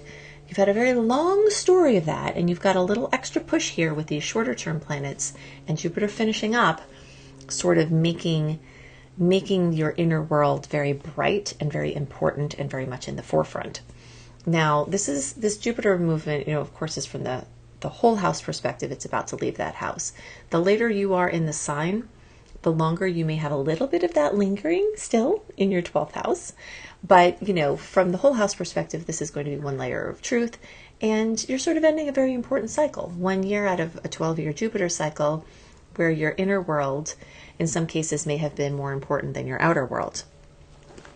And now, what's happening is from that retrospective place, you're getting ready for the rebirth. The new 12-year cycle of Jupiter moving into Leo and spending a year from basically the end of June of 2026 until the end of July of 2027 in your sign. Think back to April, May, June-ish, July of 2014 through August of 2015. What happened then? What kinds of Leo-related things were activated? I talked about those in the intro. Kids, children that aren't your own children, pregnancies, true love, romance. The chance for you to meet your true love is much expanded when Jupiter moves through Leo, and the chance to have children is also much expanded. And so you're stepping into a prolifically creative year which is very, very exciting. And any seeds that you plant now have 12 years to grow. So you may be starting projects, starting studies, starting, down a path where you're building over this time. And it may be similar to what you did 12 years ago, and maybe you worked with that over the last 12 years, or maybe you're getting ready to step aside from those things and create something brand new, or it's a lateral creation where those things are still kind of, that plate's still spinning, and now you've got this new plate that you're starting to spin. This is accentuating your first house of your physical body, of your identity, of what you show to the world, and it is a really brilliant 12-year rebirth process that is going on for this whole year. Not just the year of 2026, the whole rest of 2026 and the whole first half of 2027. Jupiter is known to be the great benefic. It can bring luck, expansion, growth opportunities, expanding horizons, and can be very, very benevolent. However, Jupiter can also cause ruckuses because of its excess, because of its tendency to have to make you see something super clearly if you're not working with it the right way yet. So it does happen sometimes that Jupiter moves through your sign and certain things may feel like they're getting worse or spiraling out of control because it's showing you how much that has unconsciously already been an issue. So things that were in the unconscious space may come out to be super obvious. But if you know about this beforehand, like if you have addictions or if you have something that you did to excess that's not good for you, you have the heads up to go to this 11th house that's being accentuated now. Build your support system. Build the friendships, build the accountability systems where you are able to have this expansion come and have it just be a good thing. Some people gain weight during a transit through their first house. Some people who have gained weight or who are working with weight may finally have the breakthrough they need to lose weight. If you want to build muscle, Jupiter moving through the first house is great for that. If you want to build a brand or a company or a creative pursuit or a human, Jupiter moving through this house is really great for all of that. So, you're moving into a time where if you have physical issues, you may be getting extra focused on those, extra focused on health goals and exercise goals and looking for support. So you're kind of seeing this expansion process is happening, but we're also combining at the same time this intuitive, quiet, reflective space where you're tuning in to your body, the symptoms, into your, the quiet or sometimes not so quiet messages that your body's giving you. And you're tuning into groups of people who are trying to do the same things, that have the same goals. You're going to very likely build support now that you can have in place for a long time. Something to know about your support systems is that they may be a little bit changeable as to who they are or when they are or what they are. But you're building the capacity to connect with people when you need support. And that's even more important because it may not be the same group now as it will be later. It may not be the same, thing that you're doing now. But what is important is that you're being innovative, you're being open, you're ready for fresh ideas, you're thinking out of the box, and you are ready for growth and change and positive expansion. So that blue full moon on May 31st that we will be feeling the first couple of days of June is going to happen for you in your 5th house of Leo. So it's only going to bring more of what I just discussed. Also with the energy of Sagittarius, of course, the immigration, the visas, the different countries, different cultures, different, languages, teaching, learning. You may be finishing or embarking on studies, new studies or wrapping up old studies. Education can be very important right now as part of your expansion. If there's something you want to do, you may need support, maybe through the group as we talked about, or maybe through education, or maybe there's an online group that goes with the education. But there's some place now where you're reaching out to try to expand, to learn about what you want to do next. Then all that Gemini energy I talked about, in addition to everything we mentioned, that new moon on June 14th is happening at 24 degrees of Gemini. And that's a supermoon. So May, June, July, we have 3 new moon supermoons in a row. Can be much more potent. Again, this is in a sign that is very conducive to your energy. So that's supportive. Those of you towards the end of the sign may even get an extra special kiss from that. So like 19 degrees through 29 degrees, or in the last like 10 days of the sign, around the 12th or so through the rest of the sign. Those of you positioned kind of like around the 17th, 16th, 17th, 18th, you may get an even more noticeable kiss from this. But if you're not in that division, don't worry. It's still available for you as well. On June 29th, we've got that Capricorn full moon at 8 degrees of Cap. And fullness, completion, fruition, drama coming to something in the 6th house. Pets, your work space, your health could be in there, your daily routines. Something could go on with someone you know, for better or worse. Something gets sort of brought out into the light, having to do with someone or something close to you. And it may switch up your routine a little bit. June 19th, Chiron moves into Taurus. It's usually around a 5-ish or so year transit. And it will be helping you to unearth your woundedness of your place out in the world. Could be with father or other parental figures, could be with authority figures, could be with your autonomy or self-sufficiency. It's in the sign of Taurus, but for Leo, it's in the 10th house. So you may be able to really deeply heal over the next quite a few years. Something that has caused you to not step into the limelight in the way that you really feel you should be, or not to become, like if you've been holding back, there may be some very deep psychological or spiritual reasons why that's going on, and this Chiron transit is going to help you to unearth those things so that you could step into your next level. Oh, and that blue full moon at the end of May into the beginning of June, that's at 9 degrees. So those of you who are between like 4 and 14 degrees, the closer to 9 degrees, you may get an extra special kiss from that. So that's going to be like July 26th through the first few days of August, the closer to right around the end of July, beginning of August, the more you may get a notable kiss from that Sagittarius moon in that Leo house. Okay, so remember, in another window right now, go to AnnieHelpsYou.com, click on Unleash, get your free June written star report written by me with the sweetest days of the month, the saltiest days of the month, and what you can do with those, as well as the general overview and some highlights of things that I discussed in the general report, and lots more information than I covered here. If you want to see what the outer planets are doing in your chart, Jupiter, Neptune, Saturn, Uranus, Pluto, long-term transits, big themes, big lessons, have this personalized for your chart by me. Again, no AI. Go to AnnieBClarity.com, Annie the letter B Clarity.com. If you want to learn astrology, see my very comprehensive astrology certification course at beastropro.com, beastropro.com. All of the content is made by me. Again, no AI content. So if you long for something real, you want to have support, you want to have a forum where you can ask questions, you want to have $2,500 worth of free promos, that's quite a lot more than the cost of the course itself that you get additionally with free promos. So you can check that out now. The promo won't be going very long past when you'll be seeing this, so you may want to jump on that now.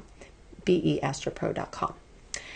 Okay, so if you're listening for another placement, then you can timestamp over to that. If this is goodbye for now, then check my channel for other content throughout the month, and I'll see you in the next report. Bye for now. Hello, Virgo friends. Welcome to the section just for you. Hopefully you've listened to the intro, because that lays the foundation for what we're going to talk about here. And of course, remember, even though we are going to cover some dates, and I did give you some, definitely in another window now, go to AnnieHelpsYou.com and click on Unleash. And that will get you your free June star report written by me, not AI. That will include all the best and worst dates of the month and lots of details about what you can do with that energy. Okay, so let's get into it. I know, Virgos, you all have been through the ringer. Just want to start out acknowledging that. Going through the Pisces Virgo eclipse cycle as you have. I know for some of you, this is wearing on you. You've been through, in recent months, another part of that cycle. and drastic changes have been afoot for many Virgo placements, for better and for worse. So I just want to quietly kind of acknowledge that that has been going on as we talk about what's going to be highlighted for you this month and what is going to be coming as a bigger theme from this blockbuster event with a big planet changing signs and moving to a different place for you that will be in effect for a year. Okay, so we'll go from very short term to a little bit longer term and kind of look at that picture. This is for you. If Virgo is your sun sign, your moon sign, your rising sign, or any other Virgo placement you're listening for, what I'm going to talk about here is part of your astrological picture. Very late degree Virgo friends, so birthdays like September 15th through the rest of the sign, or 23-degree placements of Virgo through the rest of the sign. I suggest you additionally listen to my Libra report because your very late degree friends will benefit from both readings. They will both be relevant for you, just a little staggered. And in this time-stamped report, you can just listen straight through after this report and then it will come on. Okay, so this month, as I mentioned, we have an abundance of Gemini energy. It is Gemini season. Mercury is just passing out of Gemini into Cancer. We'll group that over there. The Sun is still there, Surest is still there, and Uranus and Saturn are long-term transits. But there's still the Sun highlighting and Surest backing up the story with this movement, this focus on social interactions and teaching and learning, which we have also corroborated by the blue moon in Sagittarius at the end of May, beginning of June, sort of with this upward spiral movement that we've got between the Gemini and the Sag placements. And Virgo is actually also a mutable sign, but it moves down. So there is this sort of spinning around of information. There is this focus on work or your place out in the world and home between these two polarities. There is a lot of information coming in, a lot of information going out. You may be studying something to expand your work in the world. And when I use the word work, remember that that's not only for people who are employed or want to be employed, although it is very much related to career and employment. If you are doing work in the world as a retired person or as a person who doesn't need to earn money, you know, we can do plenty of work in the world. I passed a group doing beautification projects in my city today when I was rollerblading. So it's, you know, this kind of work that we do out in the world isn't always pertaining to a job or career or employment, but it very well can be. And both of those arenas are very strongly lit up for Virgos at this time. In the short term, and then also because of Uranus and Sedna in the long term. Virgos may be experiencing a lot of change and transition in their workplace as a long-term story where you may be getting either bored or fed up or having nothing to do with your own choice, you know, having some volatility with what used to be more stable going on in your workspace. And at the same time with this moon at the beginning of the month, accentuating your fourth house of home and family, we've got this kind of push and pull with your inner world, your outer world, your family, your place out in the world, etc. So you'll see that happening. The beginning of the month is going to bring this home and family in, you know, with an extra sort of elucidation. Sagittarius energy also is very much about publishing and teaching and learning, and Gemini energy is very much about editing and writing and speaking as well. So you've got a very prolific type of expression energy that is coming through. And if you want to write or speak your mind or do something like that, you may be pushed to do that. These are 90-degree angles for Virgo, so there is a little bit of a birthing process or growing pains or something that's involved with what's happening here. The Sun in your 10th house may just bring some acknowledgement in your workspace, or it may bring a bright light in that place out in the world where you can see the things that are good about it, but you can also see the things like a bright light in a dark room. You could see chipping paint and cobwebs just as much as you can see beautiful pictures and details about colors or textures. So you've got a spotlight in that area of your life right now. Additionally, the Sun will move and get into Cancer, join Mercury, which will go in retrograde, add to short-term Hygeia, short-term Venus transits in Cancer, and this very long, year-long, from the middle of 2025 until the middle of 2026, Jupiter in Cancer transit. So we've got short-term and long-term energy on home and housing and real estate and your inner world and working from home or working related to things having to do with housing or houses. to psychology, childhood psychology, things that happened in your childhood that are relevant now. Things having to do with your inner world and, that just sort of your sacred space. And close family ties with people who are literally your family or who feel like family. So you've got a lot of this quiet, reflective energy happening at the same time as this busy, Sag, outward, external, extroverted energy, either by choice or by necessity now, while we've got this quiet time. So this Cancer energy is activating your 11th house of Aquarius, that's specific to Virgo, and it's giving you a chance to really find groups of people who speak your language, support groups, places you can lend your creative talents and feel like you're making a difference. And something about the topic of creative talents, since Jupiter, this is the big event, moving into Leo from now until the end of July of 2027, there may be a lot of creativity going on under the surface, behind the scenes. You've got a big behind the scenes year ahead, Virgo. So a passion project that you're not ready to tell people that you're into. Creative projects that you're working on that you don't want to unveil yet. Something going on in the quiet space, in a secret, private space, is going to be very much accentuated and made very bright for Virgo. Things involving children, maybe quiet time with your family or your beloved. This is a very romantic long-term transit that's going to be beginning. And so you'll be feeling this kind of drive to create, but something that you're wanting to keep kind of quiet and private and protective, like an egg. So you may be working, and you may have started this over the last few months, and it's just kind of getting rolling more now, that you've got some sort of baby that you want to protect, whether it's an actual baby, a pregnancy maybe you're not telling someone about yet, or a creative baby of some sort that you're kind of protecting and helping grow and strengthen before you unleash it upon the world. And so, it's a very internal space. What's going to be happening for you with Jupiter's movement for the next year is your intuition is going to be calling out synchronicity, coincidences that are not coincidences. You know how that goes. Stories being told by the lesser seen realm. I have to remember, and this is something that is it's just truth. Most of what there is, we don't actually know yet. And most of what's going on, we don't actually perceive. All right? So these two important facts are going to become very important for Virgos over the next year. The lesser seen world, the lesser heard world, the space where if you think, because Virgos can be very logical, right? One of your rulers is Mercury. There's this logical component, this earthy, grounded, practical component for Virgo placements. What you see is what you believe. If you don't see it, you don't believe it. You have to have it proven in some cases.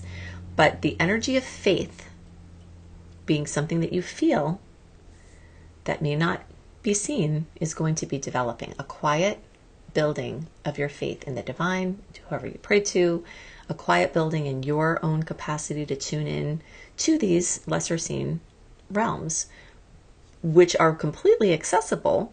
We just have to fine tune our senses to access them. And that's what you'll be doing over the next year, is fine tuning your senses to access these worlds. I was watching some really cool Earth series where Will Smith was actually going and seeing the far reaches of the Earth, into the depths of the water, the deepest waters, and into caves and into the jungle, and just places that people are not usually seeing. And the amount of things that are there are so profound. They're more than what we see and what we know. So just sort of this open-mindedness of what humans are capable of, what you're capable of, what you can expand your senses and your experience into. And the big trick is going to be learning the difference between faith and fear. That's one of Virgo's big missions. You'll be feeling it in these months. It's super strong in June. It's going to develop over the next year. Virgos can tend to be worrywarts and be anxious. So you will have a really great chance to convert that anxiety into knowing. to be able to tell the difference between a fear and an intuitive nudge. And you may actually have to get professional help to do this. People who teach intuition, Jeffrey Allen and his amazing wife, Hisami, they've got some really good courses, or one really comprehensive course on teaching intuition. Jeffrey Allen is a Mind Valley speaker, and he is, really, really good at teaching intuition. And he and his wife put together this amazing course to help you tune in. I don't get paid if you go do it. I'm just telling you because I know his work, and this is really relevant for you right now, where that space is going to be very much developed. And it could also be psychological space, healing work, modalities that help you with your conscious and subconscious healing. So that's going to be really, really profound. All right, so we talked about those moons. There is another moon. Oh, wait, the new moon on June 14th is along with those other Gemini placements in the 10th house. We talked about that, but it is a supermoon, so you may feel a little bit more energy around that. May, June, and July, we've got 3 new moon supermoons in a row. Then at the end of the month, there's a Capricorn full moon. June 29th, 8 degrees Capricorn, fellow earth sign, activating your house of Leo, which is what Jupiter is going to be moving through the sign of. So you can see it's like a dovetailing of these energies. Your passion projects, your purpose, your excitement, your leadership, your true love, your children, your creative spirit, the limelight, all of those things have a chance to kind of bubble out at the end of the month. And even though a lot of that other expression is kind of going more internal for the next year, there is this sort of moment of bubbling out at the end of the month where you may get recognized for something, or, you may be seen, and your work may be seen in a really exciting way. That is a full moon in the sign of Capricorn, so it does relate to some of those 10th house things we discussed where Gemini is accentuating. So there's more energy there in your place out in the world at the end of the month from that full moon.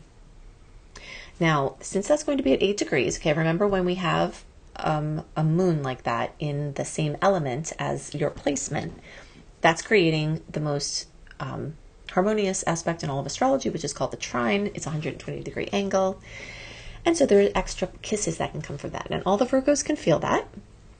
But the closer you are to 8 degrees, so we'll say between 3 degrees and 13 degrees, giving a 5-degree window on either side, closer to 8 degrees. So those of you who are at the end, so basically August born, all of you in there, and the first couple of days of September, you all may get some more noticeable kisses from that full moon. But don't worry if you're not in that spectrum, because the goodness is available to everybody. The last thing that I want to mention is that Chiron is changing signs this month into Taurus. Chiron is an asteroid. It's called the Wounded Healer. It is going to be moving into Taurus, and it is going to help you over the next 5 or so years unearth some really core issues that may have been holding you back. Now, fortunately for Virgos, this actually has a chance to be easier than most of the other signs, because Chiron can bring those major lessons, but if it's trining your placement, there's something that can be softer about it, or more easily translatable into like figuring out what you're supposed to be learning. A very, very profound healing potentials that are going through the next 5 or so years from this Chiron transit through fellow earth sign Taurus that's making a trine with your placements as it moves through. But it will also be looking for those deeply rooted things that are holding you back. Your perspectives, the 9th house is the bigger perspective, like the eagle eye view of the bigger picture. So if you've got some disconnects between how you see the bigger picture and the feeling of the connectedness of everything, Chiron is going to seek to heal that, to help you feel like you're more part of a cohesive whole of creation. Okay, so remember, in another window right now, go to AnnieHelpsYou.com, click on Unleash, get your free June written star report written by me with the sweetest days of the month, the saltiest days of the month, and what you can do with those, as well as the general overview and some highlights of things that I discussed in the general report, and lots more information than I covered here. If you want to see what the outer planets are doing in your chart, Jupiter, Neptune, Saturn, Uranus, Pluto, long-term transits, big themes, big lessons. And have this personalized for your chart by me. Again, no AI. Go to AnnieBClarity.com, Annie the letter B Clarity.com. If you want to learn astrology, see my very comprehensive astrology certification course at beastropro.com, beastropro.com. All of the content is made by me.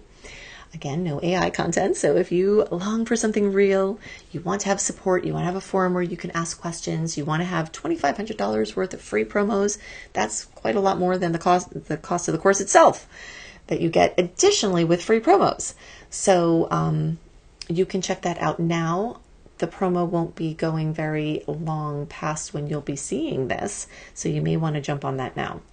beastropro.com. Okay, so if you're listening for another placement, then you can timestamp over to that. If this is goodbye for now, then check my channel for other content throughout the month, and I'll see you in the next report. Bye for now. Hello, Libra friends. Okay, so this is the section just for you looking at the sky through the Libra chart.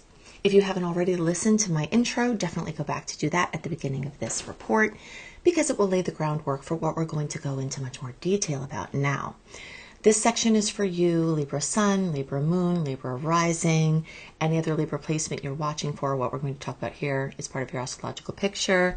And a quick answer to the question that many of you may have: how is this for all Libra placements? And that is because the Libra chart is different for Libra placements. So for instance, whatever planet or placement you're watching for, that gets put on the ascendant. So if you're a Libra rising, this may more closely match your natal to transit chart. If you're a Libra sun, the sun goes on that horizon line where the ascendant would go, except it's a solar chart and it's in addition to whatever your rising is. That's why I always say watch for both rising and sun if you know it, because this will be an additional dimension, like two windows looking out of the house of your experience. And any other Libra placement that you watch for, it would be on that same placement. So this is part of your experience regardless of what Libra placement you have. All right, so let's get down into what makes this month special. Oh, by the way, if you are a late degree Libra friend, so birthdays like October 15th through the rest of the sign, or 23 degree placements through the rest of the sign, I suggest you additionally, not instead of, but additionally listen to my Scorpio report, as you very late degree friends will benefit from both readings. Okay, so what is up this month, especially for Libra? We talked about the fact that we've got all of this Gemini energy. It moves in this upward spiral, which makes things be very busy, very all over the place, very scattered, very social. This is speaking the air language that Libra speaks because this is your fellow sign. So the long-term energy of Uranus, new to Gemini, Sedna, newish to Gemini, will be there forever, probably for most of our lifetimes watching this. And Ceres is a short-term transit, and so is the Sun. So those two are just, dancing through very quickly. Mercury was just there. And all of this brings accentuation to the 9th house for Libra. So this is bringing travel, adventure, broadening of horizons, being the eagle that sees everything from the bird's eye view. This is teaching and learning. If you are trying to launch content or start a school program or go back to something that you wanted to study, it's got amazing study power if you have to take tests for school, placement tests, things like that, especially in the first 12 days of the month, because you've got the clarity from those retrograde energies. The whole month is really good for writing and speaking and editing. And if you have to publish something, that's also better at the beginning of the month because, those Mercury retrograde energies as they start will get things a little bit more confused, a little bit more short term, a little bit more not certain of what the outcome, or goal is going to be. But either way, information coming in, information going out in a very big way at this time. And some of it can be very, very big news, big plans, long distance travel, immigration, international business, things like that. Whatever is broad, wide, bird's eye view, all of that. including creative solutions. If you've needed a solution to a problem, possibly in the relationship sector where you still have a lot of long-term energy, which is making you really, really have to find solutions in your relationship space, making you have to juggle double time in your me versus we sector.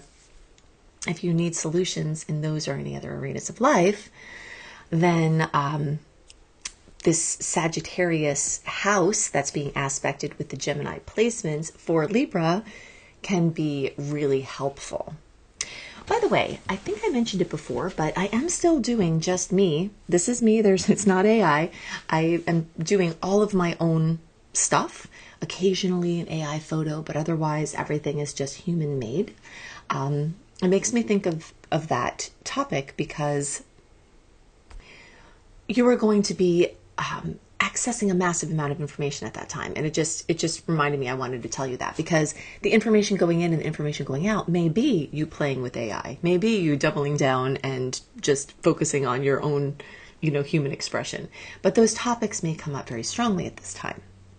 Now, as the planets move, the Sun and Surest will join Mercury, Hygeia, and Venus. These are short-term placements in Cancer. Jupiter spending its last little moments in Cancer after a 1-year transit. All of this is bringing a lot of focus as the month progresses, starting from the beginning, but getting deeper as the month progresses, and will be a very strong feature through the retrograde. So June, July, even into August. For Libra, we're going to have, and really for all the signs, we're going to have home, family, housing, investments, having to do with real estate or land, working from home, your inner world, your ancestry, your roots, all coming up big time. You may be asking the question about working from home because for Libra, these Cancer transits move through your work sector, your employment sector. So there's this blending of maternal and paternal, parental energy very strongly. So topics of parenting or parents may come up very strongly at this time. And hopefully you've had a nice expansion in your work and career sector from Jupiter. But if not, remember that seeds have been planted this whole year that can sprout at any time. For those of you who don't work or who don't have career things to be concerned about, this can have to do with your public image or your projects outside the house or outside into the world based from your house. That can be a passion project or nothing having to do with earning income. But for those of you who need income or who need jobs or who are employed, this is highly, highly, highly concentrated this month for Libras. So if you want to get a new job, new inquiries are better in the beginning of the month. As the month progresses, think about going back to old employers, old work that you did, old contacts. People that you know may have those connections for you to get the employment expansion or just the employment that you need. And as the month progresses, you may be more likely to find something that's like a segue job, like a temporary thing to hold in between while you search for your dream job or your better job. So there is a lot of focus on your place out in the world while simultaneously focusing on your place in your inner world. So there is this dance, this balance, the same way as you've got a strong balance between me and we right now. And really for the long term, in this short term time, you've got this pull between inside and outside, the inner world, the outer world, the logic and strategy, the intuition. These are the polarities that are coming up very strongly. Jupiter is going to, in the days around June 10th, Jupiter and Venus are going to actually become conjunct. So this can be some of the best luck of the whole year for money, for love, for your business, for your work, for your home, for your housing. If you're looking to buy a house or sell a house, there's the days around the 10th have extra good energy. And if you have to launch something in business or love, like an engagement or a wedding or something else like that, or a big contract or, an investment, a big purchase, a big sale, a launch, the days around June 10th have awesome energy because of this Venus-Jupiter connection that also is still in the open window free from the personal planet retrogrades. So you're looking at a really great time if you are building up to bring something out in a very big way that you want to be in effect for a long time as these tides are going out. It's a great birthday for a new event that will hold really great energy for a long time to come. Okay, let's talk about the moons. We've got May 31st. We have the blue full moon at 9 degrees of Sagittarius.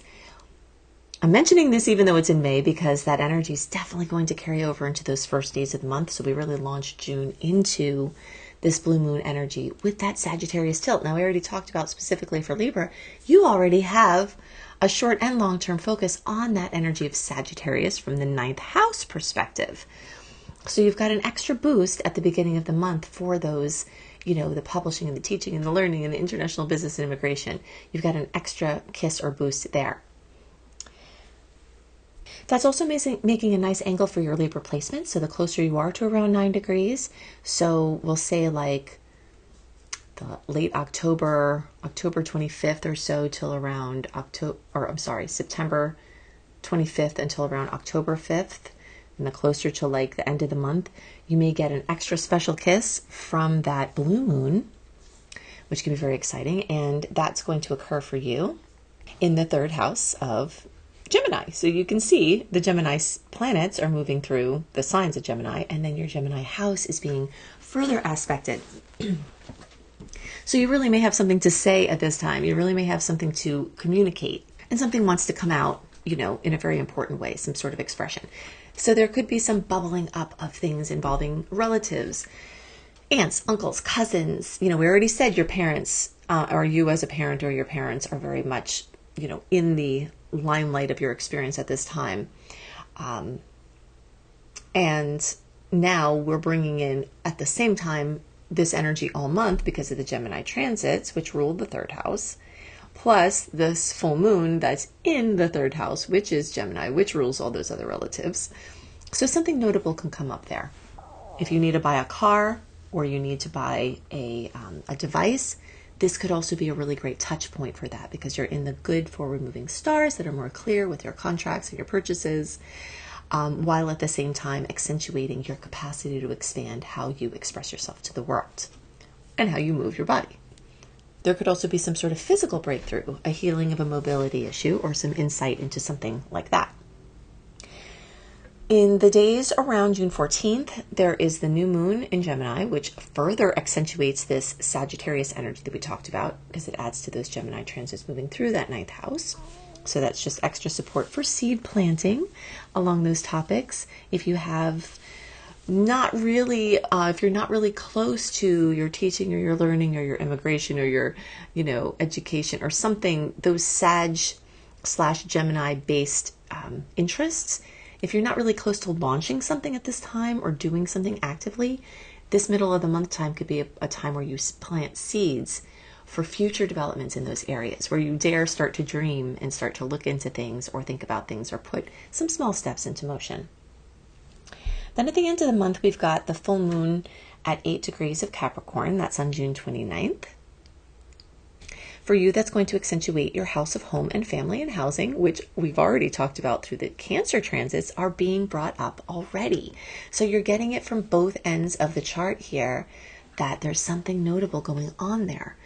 For someone, it may be a discovery of a long-distant relative that you didn't even know you had, or something meaningful in your ancestry or roots, or your DNA or genetics. It could be something psychological, a breakthrough, an awareness, something coming to a head, a fear that you have the chance to confront. It could be an important conversation that happens with your family members. But the whole month, you're having this home and family and housing be focused on. This will continue into July. And then you've got a very hot touch point at the end of June where things sort of come out, up and out. Now, all of this Cancer energy and 4th and 10th house energy for Libra, they are squares.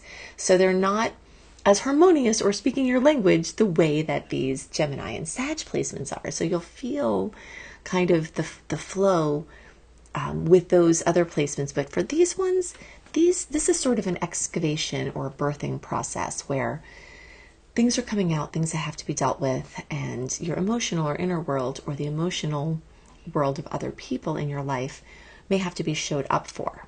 Okay, so this is just, something that will happen. And this is a beautiful time of the year when we have these transits that allow for us to kind of go into the deeper recesses of that space that we might be neglecting, where you can pay some attention to your inner world and clean up some things there.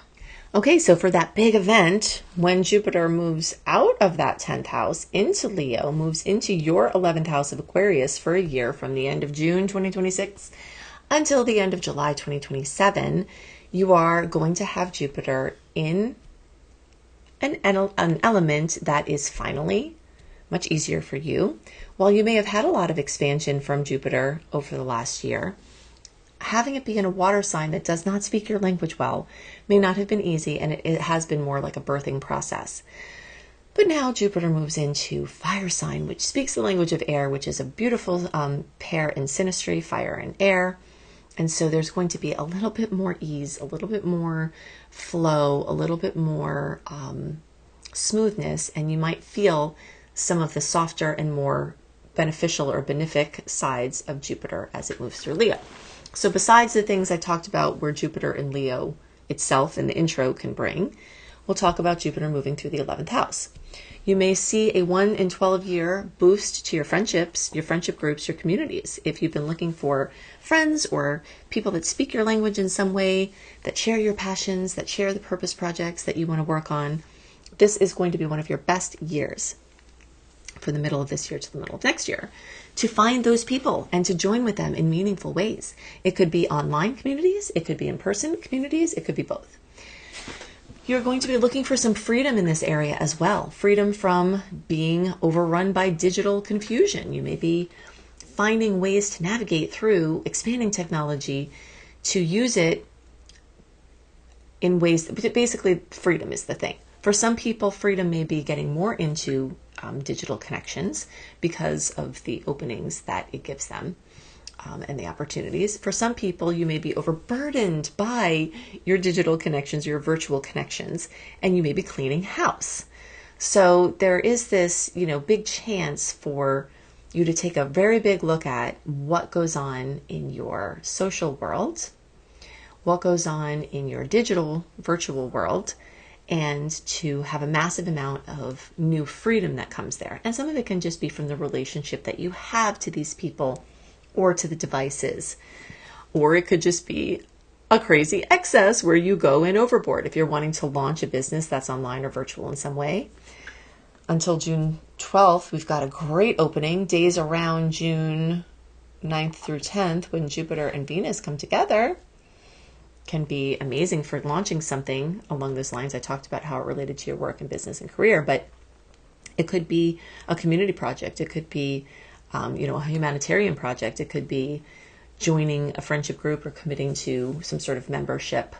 And that can involve love and money. So, online dating, getting further with your person who you're already with, all of this kind of stuff is kind of getting launched at this time. And you will see with Jupiter moving through the 11th house that all of these opportunities may be very, very, very plentiful. Jupiter does like to get its fingers in a lot of pudding pies, as I like to call it. And because of that, you may find that there's a great diversity in how you express your social connections and those group connections throughout this year. Because the angle that's happening for Libra is a 60-degree angle of opportunity, I call it the ingredients on a counter aspect, which means you can have ingredients to make a great pie come in, but you have to actually make the pie. So you may have to capitalize on the opportunities that come or do something with the opportunities that come in order to make them actually manifest into something. So that's just something to take note of over the next year. Okay, so remember, in another window right now, go to AnnieHelpsYou.com, click on Unleash, get your free June written star report written by me with the sweetest days of the month, the saltiest days of the month, and what you can do with those, as well as the general overview and some highlights of things that I discussed in the general report, and lots more information than I covered here. If you want to see what the outer planets are doing in your chart, Jupiter, Neptune, Saturn, Uranus, Pluto, long-term transits, big themes, big lessons, have this personalized for your chart by me. Again, no AI. Go to AnnieBClarity.com, Annie the letter B Clarity.com. If you want to learn astrology, see my very comprehensive astrology certification course at beastropro.com, beastropro.com. All of the content is made by me. Again, no AI content. So if you long for something real, you want to have support, you want to have a forum where you can ask questions, you want to have $2,500 worth of free promos, that's quite a lot more than the cost of the course itself that you get additionally with free promos. So you can check that out now. The promo won't be going very long past when you'll be seeing this, so you may want to jump on that now. beastropro.com. Okay, so if you're listening for another placement, then you can timestamp over to that. If this is goodbye for now, then check my channel for other content throughout the month, and I'll see you in the next report. Bye for now. Hello, Scorpio friends. Okay, so welcome to the section that is just for you. This is for Scorpio Sun, Moon, Rising, any other Scorpio placement you're listening for. What I'm going to talk about here is one dimension of your personal astrological reality. Very late degree Scorpio friends, so birthdays like November 15th through the rest of the sign, or 23-degree placements through the rest of the sign. I suggest you additionally listen to my Sagittarius report, as you Scorpitarius friends will benefit from both readings. If you haven't already listened to the intro, at the beginning of this report, I suggest you go back and do that, because there will be many things that I said there that I'm not going to repeat here, and I may refer back to them. So we're sort of building. This is a building process where now we're going to go deeper into what I had talked about and, make some of this more relevant just for the Scorpio view. Okay, so in this beautiful hybrid month where the beginning part of the month is still saying go, go, go, and as the month progresses, it's starting to say wait, slow down, go inward and backward. We have a lot of action, a lot of activity, and still one of the best windows for the whole year for getting things done. So let's look at the areas of life that will be most accentuated for Scorpio. We talked about the Gemini transits. We've got short-term Surest and the Sun and the new moon on June 14th. We've got very long-term Uranus and even longer-term Sedna, just kind of there as a constant. Uranus in this long-term transit, which is a new introduction, is going to bring a lot of surprises into the same place where we've got a lot of activity in the short term, which is your 8th house of Scorpio. So all of the things that are Scorpio-based, those deep, intimate, romantic relationships, business, financial relationships where you're entangled, inheritances, government money, loans, credit, debt, investments, your inner riches, so your emotional world, your psychological space, your spiritual space, and those type of studies and investigations, mysteries and research. All of that is not only being brought up with new ideas and surprises and innovation for a very long time from Uranus being there, but also in the short term with the Sun, Ceres, and the new moon on the 14th, there's a little bit extra of short-term energy. The Sun is like a giant spotlight. If you imagine putting a big light on in a dark room, you will see the beautiful light and hitting the colors and the textures in the room. So you can see what's good about these things in your life. But with that same spotlight, you can see the cobwebs, you can see the chip paint. And as a result, it directs you towards what still has to be done. So you can revel in what is and enjoy, you may have more gratitude or more appreciation and certainly more understanding about these types of things now. Meaning, those in-depth relationships and the financial entanglements, etc., in your inner world. But you also see that spotlight about what else has to be done. If you get some major elucidation towards the beginning of the month through the 12th, you're going to have really good energy for taking action on those things. If you have to do wills, set up trusts, do anything that involves things that you want to be in place for a long time, things that involve intricate negotiation, communication, expression, contractual wording, the first part of the month is going to be much better for that because things get a little murky. Now, please follow your intuition with this. If it's the end of the month and you get a nudge that you need to adjust your will, follow your nudge. Your intuition always has to supersede the general recommendations for transits, because sometimes you'll have a big thing going on in your chart that will trump a Mercury shadow period as far as you taking action on something. And if you get that intuition, you need to follow it. All right. But, if you don't have anything glaringly obvious or directing you in a certain way, the way the rhythm is naturally going is that It's easier to lock some long-term things in with some certainty in the earlier part of the month through about the 12th. And then afterward, maybe looking into investigating what you might edit in the next open period, reviewing, maybe making some small changes, and just sort of implementing things on as normal basis, like business as usual type of stuff. Now, as the month progresses, the sun will join Mercury, Hygeia, and Venus, and Jupiter in Cancer. So we're talking about a major water party here, which is really great news for water signs like you, because all of that energy is going to make a 120 degree angles with your placement. So these are sweet kisses, blessings in home and family, fun, memorable times. Because of the awkwardness of the Gemini transits in the 8th house, there may be some of the not warm and fuzzy, some of the business contract things that have to be dealt with, maybe even some, conflicts that have to be addressed in that area. But this other energy is very smooth. It's very loving. It's very emotionally connected. And it speaks the language of Scorpio. That depth, sorry, also may speak to death, although we have to say it right because the 8th house does rule death. But I was trying to say depth. And, just the very deep connections and deep conversations that may have to happen. There are a lot of blessings here. If you are a Scorpio who wants to do international business or already is involved in international business, all of this energy can give you some great news and great opportunities here. Also, make a special note, the days around June 9th and June 10th, that is when, in this whole configuration, Venus and Jupiter are going to come together. And this is going to happen in this 9th house. And on May 31st, we're also having the blue moon in Sagittarius, which will carry over into the first days of June. And Sagittarius rules the 9th house. So the energy that's brought up by the full moon at the beginning of the month, the energy that's brought up from these Cancer placements, because for Scorpio, the Cancer placements move through your Sagittarius house, is all bringing these short and long-term stories of expanding your horizons, international connections, teaching, studying, learning, taking information and putting it out, publishing, writing.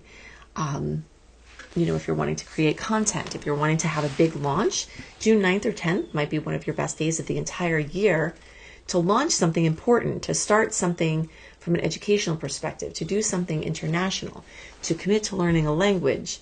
Also fantastic for love, engagements, weddings. If you have a wedding around then, oh my gosh, those blessings of Jupiter and Venus will be programmed into your wedding date. So yay for you. If you know anybody who's getting married, then tell them that, because I'm sure they'll be happy about that. And this is all happening through this lens of the Sagittarius energy, because that's where the Cancer is for you. So there's this kind of optimism and benevolence and positivity that is infusing you. Scorpios can tend to be a little bit realistic with things, we'll say, right? Tend to be towards realism and skepticism. They ask the bigger questions. They want to probe into the truth. And sometimes this can be done with a positive outlook, but sometimes it can lend itself to being negative, because the more you find stuff out, the more you may find that, there are reasons to be negative. However, this entire year, and you've got a little more time this month, Scorpio people have had a chance to rewrite and reframe their positivity lens. So maybe you've felt this. Maybe you've wondered over the last year why you've become a little more positive, a little bit more optimistic, despite the fact that there is evidence against all of that. There's like this other thing that's rising in you, a 1 year and 12-year cycle that Scorpio has been going through. So you have a little bit more of that happening from the whole house perspective. And for you all later in the sign, like into November and to the rest of the end of the sign, you all may have a little bit longer in your Placidus chart of Jupiter still accentuating this space of that positivity. So anything that you can do to kind of purposely work in and keep that extra positivity and creative solution oriented layer, you will be able to enjoy and build upon that over the next 12 years. And those of you who are in that designation that I said in the beginning, the Scorpitariuses, like birthdays around November 15th through the rest of the sign, or 23 degrees to the rest of the sign, the closer you are to that point, the more you may get an extra kiss from this Venus-Jupiter aspect, because it will then trine your placement, okay? But there's goodies for everybody, but if you're in that zone, you may get some extra kisses. Now, the next moon, I talked about the new moon, I talked about the blue moon. Okay, then there's the Capricorn. So let's talk just briefly about that blue moon, because that's pretty exciting. I did talk about it in May, but I'm talking about it again now because May 31st, blue full moon in Sagittarius is going to carry over into the beginning of June. And for Scorpio, that's happening in your money house. So you may see some extra money bonuses or information coming at that time. At the end of the month, around the 29th, we've got the full moon in Capricorn at 8 degrees. That is in a nice aspect for you too. And that's going to bring business, things involving parents or parenting, sometimes leaning more towards dad stuff, but could really be either way. Job, employment, career, business can come up, fullness, completion, fruition in those arenas.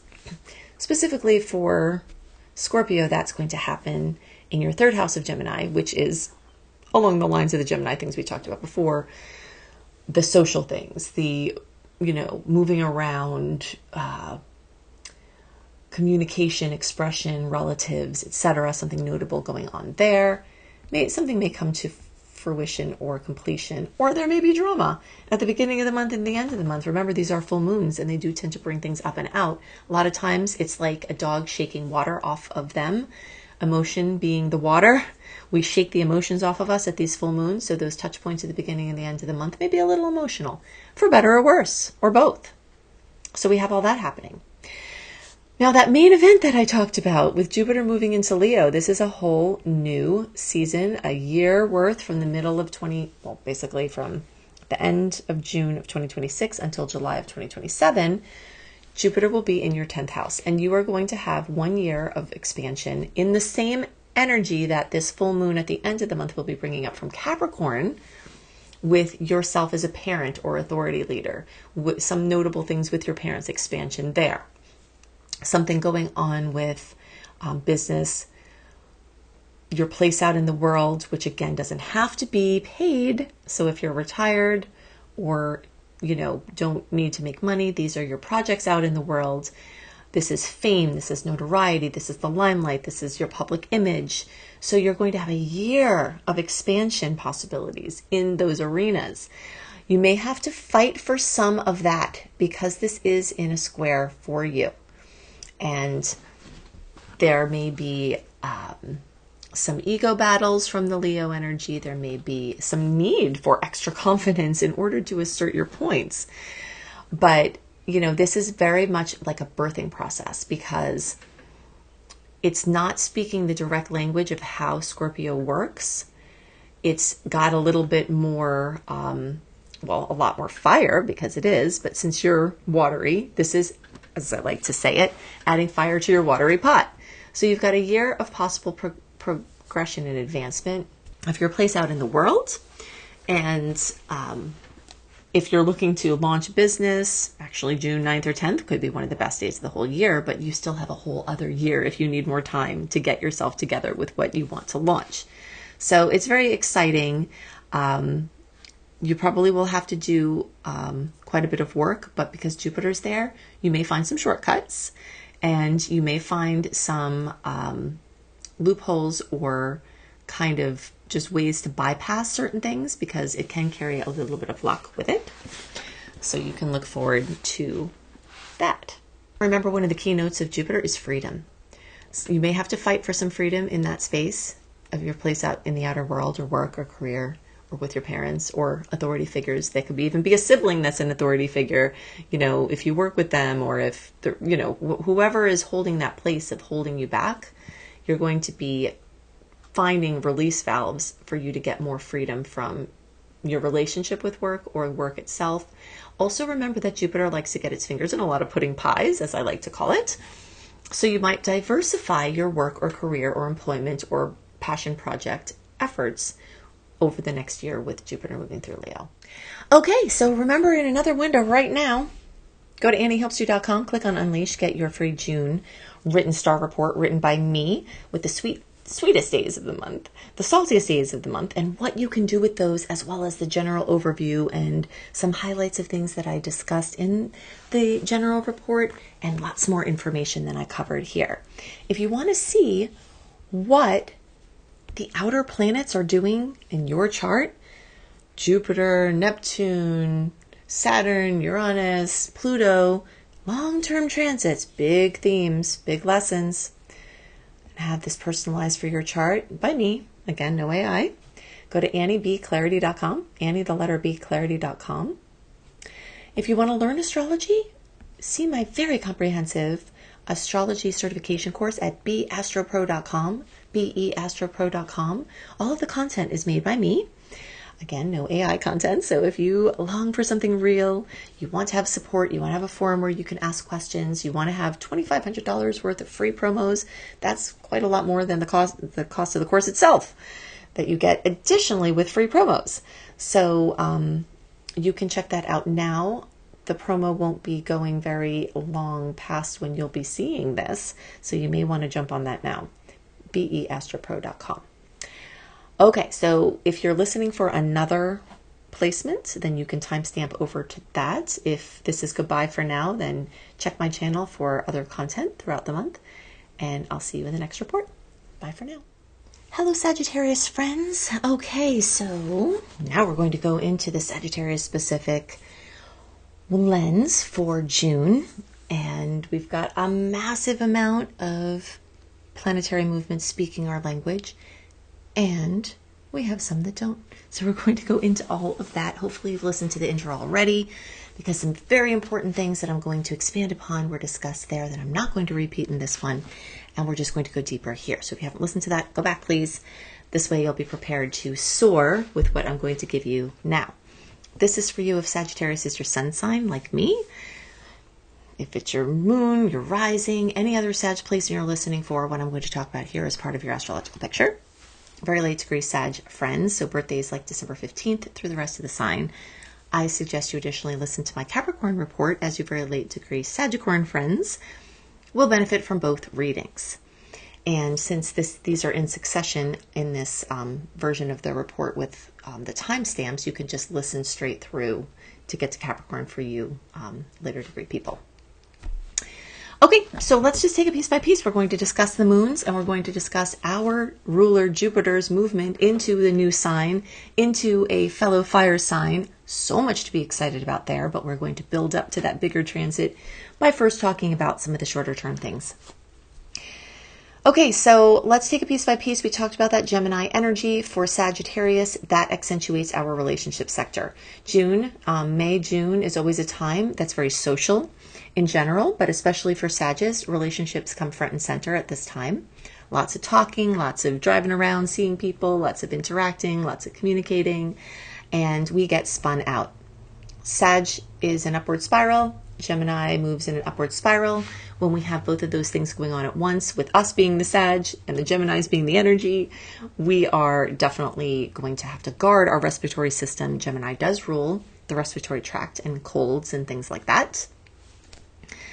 And so we're going to have to do a little more work to get grounded this month because of how busy we'll be. Beautiful opportunities to make important purchases, especially at the beginning of the month, until around the 12th.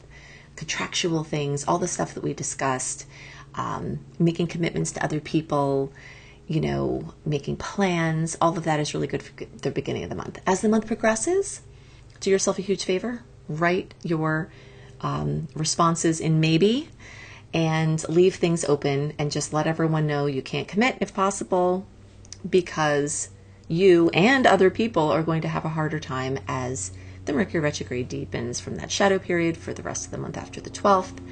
And making plans is going to be a little bit more difficult, but you are going to be making plans because you've got all of these social things that have to be dealt with. But just kind of be aware that things are going to start getting a little dicey for scheduling for the rest of June, all of July, and into August. All right, important conversations happening this month, important solutions occurring, important, things happening with other people. If you need help from other people, now could be a great time, and you may show up as support for many people at this time. The sun, as a spotlight moving through your 7th house, will show you the great things about your relationship, and you can revel in those, or all your relationships. But the sun in the 7th house can also show you where certain relationships need help. And you've got that good activating energy in the first almost half of the month to do something about the discoveries that you make in that relationship space. Now, right from the beginning of the month and then deepening as the month progresses, we're getting into that deeper relationship partnership house, the 8th house. The sun will join Mercury, which will go into retrograde, also Hygeia and Venus, also Jupiter still and Venus conjunct Jupiter, all happening in the sign of Cancer.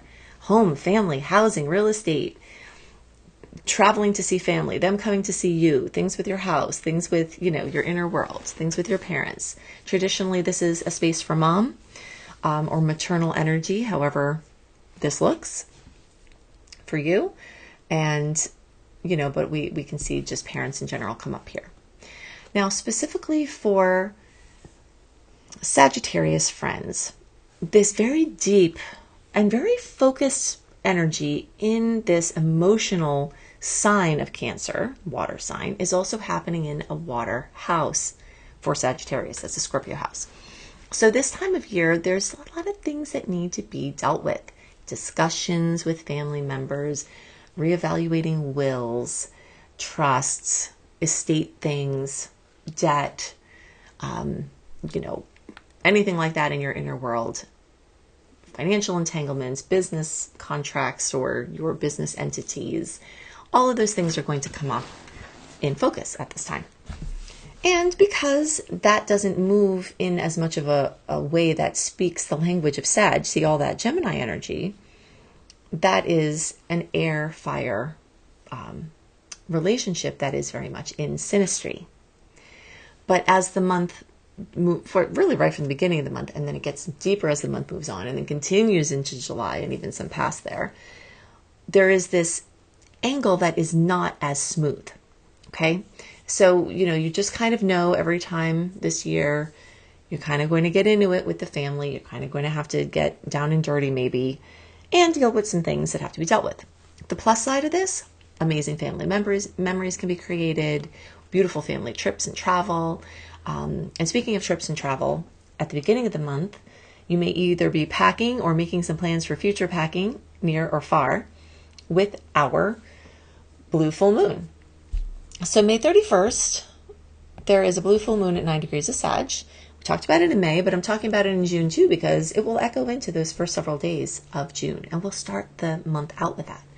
Fullness, completion, fruition, drama, coming to everything Saggy, teaching, learning, educational programs, content, publishing, writing, speaking, learning different languages, international business, international travel, immigration, expanding your horizons in any way, spiritual projects that are very expansive in nature. All of that can come to a head.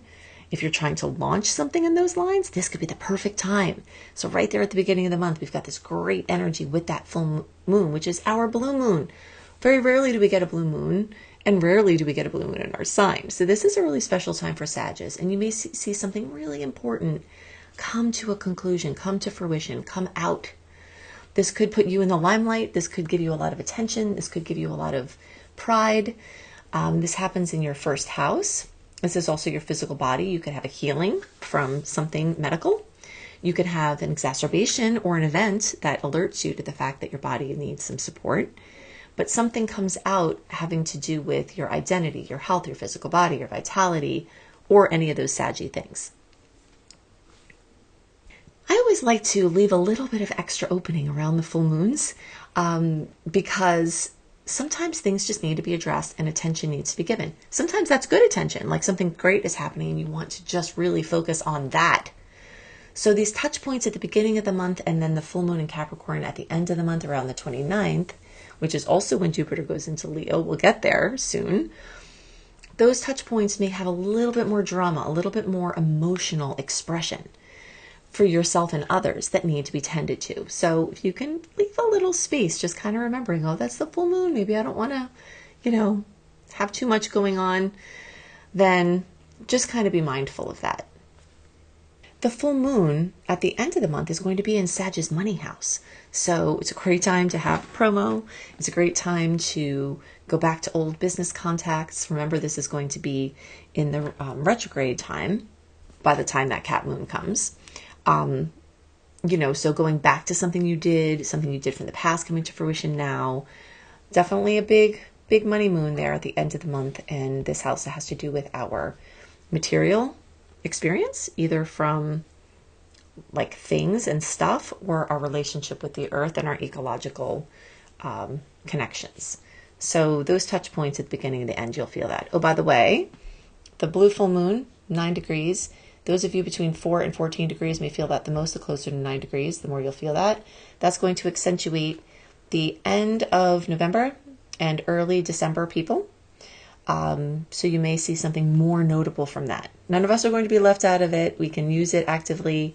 But the closer it is to a mathematical degree for you, sometimes the more obvious and more conscious that energy is consciously that energy is expressed.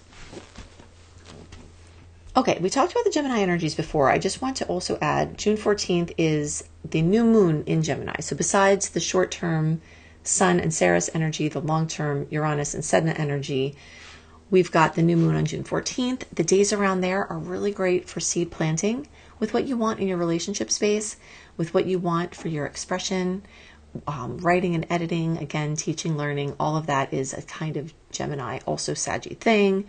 If you're not quite ready to launch something, but you want to plant some seeds or make a little progress, it's a nice touch point to just sort of feel into what you would like to grow in the future and make a little bit of effort towards those ends. I want to bring us back to the days around June 9th and 10th because, gosh, that was really written very weirdly. I'm not sure why I did that. Anyways, June 9th and 10th are when Jupiter and Venus come together. And this is a very, very auspicious time. Yeah, sometimes Jupiter can cause trouble in a conjunction. Absolutely. It can, expand love, beauty, self-esteem, money in a way that is challenging, like a big expense or a big blow up in a romantic situation. But it's more likely to bring in a massive amount of money, to be great for a launch. If you have to launch something for a business or do something like buy a house or do a home repair or, just basically spend any money, especially if it's related to home, family, housing, because it's the Cancer energy. This connection with Jupiter and Venus can be very pronounced. Engagements, weddings, if you have a wedding at this time, you've got extra blessings for the whole time of the marriage from this placement. Very, very exciting.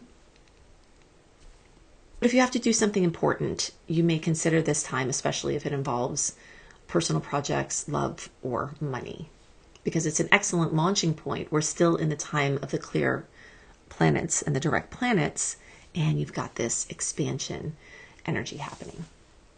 All right, let's talk about the big event. June 29th, not only do we have that Cap money moon for Sag, also highlighting business or work or career or our place out in the world, but at that same time, we have Jupiter moving out of Cancer into Leo for a year, from the end of June of this year till the end of July of 2027. Jupiter is not only moving through a fellow fire sign, which is much easier than where it has been. Let us just back up for a second and talk about what Sag has gone through with Jupiter in Cancer, okay? Cancer has sought to, and probably succeeded in, giving you both some trouble and some major expansion freedom, and in making bigger your home and family story. Many people will have seen people marry into your family. Significant others come in for your family members where your family is expanded. Children come in, births, pregnancies, basically an expansion of your family, however that looks like. Could be an expansion of your house. You could have sold a house, got a bigger one. You could have downsized and have freedom from a smaller mortgage or no mortgage. But all of whatever happened over the last year in expanding your family life, including your psychological space. Maybe you've taken my advice and spent this last year doing inner work and really working with those inner energies very consciously, since Jupiter was giving you the opportunity to do that. If not, you still have time this month to do that. But regardless of what you did, Jupiter was throwing massive interference to your fire this year. You may have made less money. You may have had a more rigorous time just trying to do anything like you're walking through mud. When your ruler is in a sign that it doesn't understand, because it's water, it doesn't get it, and when it's making an angle to your Sag fire placements that is laborious, you have felt that. It may have interfered with your travel. It may have interfered with your writing and your creativity. You may have felt less motivated. You may have been less inspired, less ambitious, less looking to the future, less hopeful, actually literally depressed clinically. All of this could have happened, and there could be a Jupiter circuit that has been running here. If it has been related to Jupiter, you will find that as we get closer to June, you may see sparks of it in April, May, getting stronger in June, and really blossoming as time goes on after that. All of that may start to reverse and expand very rapidly as Jupiter moves into the house of Sagittarius, which is the sign it rules, which is our house. Okay, so the ninth house is ruled by Sagittarius for everybody. For Sages, it's ruled by Leo as an additional layer. So Jupiter moving into Leo will now move through its home house for us. So expect this to be a very, very, very prolific year of creative expression, international connections, broadening of your horizons, optimism, luck returning, ambition, excitement returning, prolific writing, prolific content creation, prolific intake where you're learning, massive strides with your education and immigration if you're trying to do that. Also with things having to do with children, your romantic life could be getting drastically expanded at this time. You can think back to 12 years ago, around April, May, June, July of 2014 through August 2015. Think back then, because that's when Jupiter was in Leo last time. What ways did your teaching, learning, education, content, international connections expand then? What ways did your child connections with children, your childlike enthusiasm, your romantic life expand then? And some of those things may be similar to now. If something bad happened then, it doesn't mean that it will happen now, because a lot of things were going on then that are not happening now. And from this perspective of Sagittarius placements, this is a really, really great placement. But of course, you are more than just a Sagittarius placement, right? So from your whole chart perspective, we don't know what other angles Jupiter may be making to your other placements. But strictly from the Sagittarius placement perspective, this is, the best possible placement and transit aspect. So you can think back to then and kind of see what kind of themes like that were expanded at that time to kind of just get an understanding of the energetics. And by now, even when I'm releasing these in May, for June, you may have already been starting to see all of this come back, because I tend to see 3 or so months before the sign changes for Jupiter that we start to see the storylines start building. So April, I've been seeing things. May, you'll see it, June. So this is a very, very, very exciting time for Sagittarius. We only have 2 years out of every 12 years where Jupiter moves through a fire sign that is not our sign and is not any other placement and makes this trine for us. So it's been a while since we've had this. It will be a while before we have it again. It has been tough having Jupiter in Cancer, so I'm hoping that this is going to make up for the mischief that may have come from the previous transit, and I'm very excited about it for us. Amidst all of the crazy Gemini energies that are all over the place and the emotional Cancer energies and Jupiter getting ready to launch, Mars is going to be moving through Taurus in our 6th house, which can make us be very, very, very productive and very focused on our health and wellness. And it's a great time to take action there. If you've got to do diagnostics, of course, if you have to do diagnostics anytime, just do whatever the flow is, whatever the doctor says, you have to do it. But if you are purposely looking into things and want more clarity at the beginning of the month, you may get some good information with diagnostics that are more clear than other things you've investigated in the past for your health and wellness. And this is also going to make you very gung-ho on things with your animals and pets. Okay, so remember, in another window right now, go to AnnieHelpsYou.com, click on Unleash, get your free June written star report written by me with the sweet sweetest days of the month, the saltiest days of the month, and what you can do with those, as well as the general overview and some highlights of things that I discussed in the general report, and lots more information than I covered here. If you want to see what the outer planets are doing in your chart, Jupiter, Neptune, Saturn, Uranus, Pluto, long-term transits, big themes, big lessons, have this personalized for your chart by me. Again, no AI. Go to AnnieBClarity.com, Annie the letter B Clarity.com. If you want to learn astrology, see my very comprehensive astrology certification course at beastropro.com, beastropro.com. All of the content is made by me. Again, no AI content. So if you long for something real, you want to have support, you want to have a forum where you can ask questions, you want to have $2,500 worth of free promos, that's quite a lot more than the cost of the course itself that you get additionally with free promos. So you can check that out now. The promo won't be going very long past when you'll be seeing this. So you may want to jump on that now. beastropro.com. Okay, so if you're listening for another placement, then you can timestamp over to that. If this is goodbye for now, then check my channel for other content throughout the month, and I'll see you in the next report. Bye for now. Hello, Capricorn friends. Welcome to the section of this report that is just for you, Capricorn Sun, Moon, Rising, any other Cap placement you're listening for. This is going to be part of your astrological picture. If you haven't already listened to the intro at the beginning of this report, then please do that, because I will build on what I talked about there, and there are certain things that I will not say again that I don't want you to miss, because it would be really, really important to you having the best month possible and to understanding the energetic or astrological weather of June and beyond, because we will talk about some things that don't neatly fit into the month. All right, I am going to go through some important dates with you, and actually I'm going to try to go sequentially right in order for Cappies. So we'll start right at the beginning of the month. May 31st is a blue full moon in Sagittarius. I talked about this in May, but because it doesn't neatly fit into May, it flows over into the first few days of June. I'm going to have it be the start of our discussion. So fullness, completion, fruition, drama, right at the beginning of the month in the energy of Sagittarius. So you may be taking an adventure, you may be traveling, you may be launching content, starting an educational milestone. So teaching, learning international things, broadening your horizons in some way. Adventure may be calling, and you may be doing those things during this time, or you may be taking actions at these times for future plans. Now, specifically for Capricorn, this full moon lights up a water house, the 12th house of Pisces for Cap.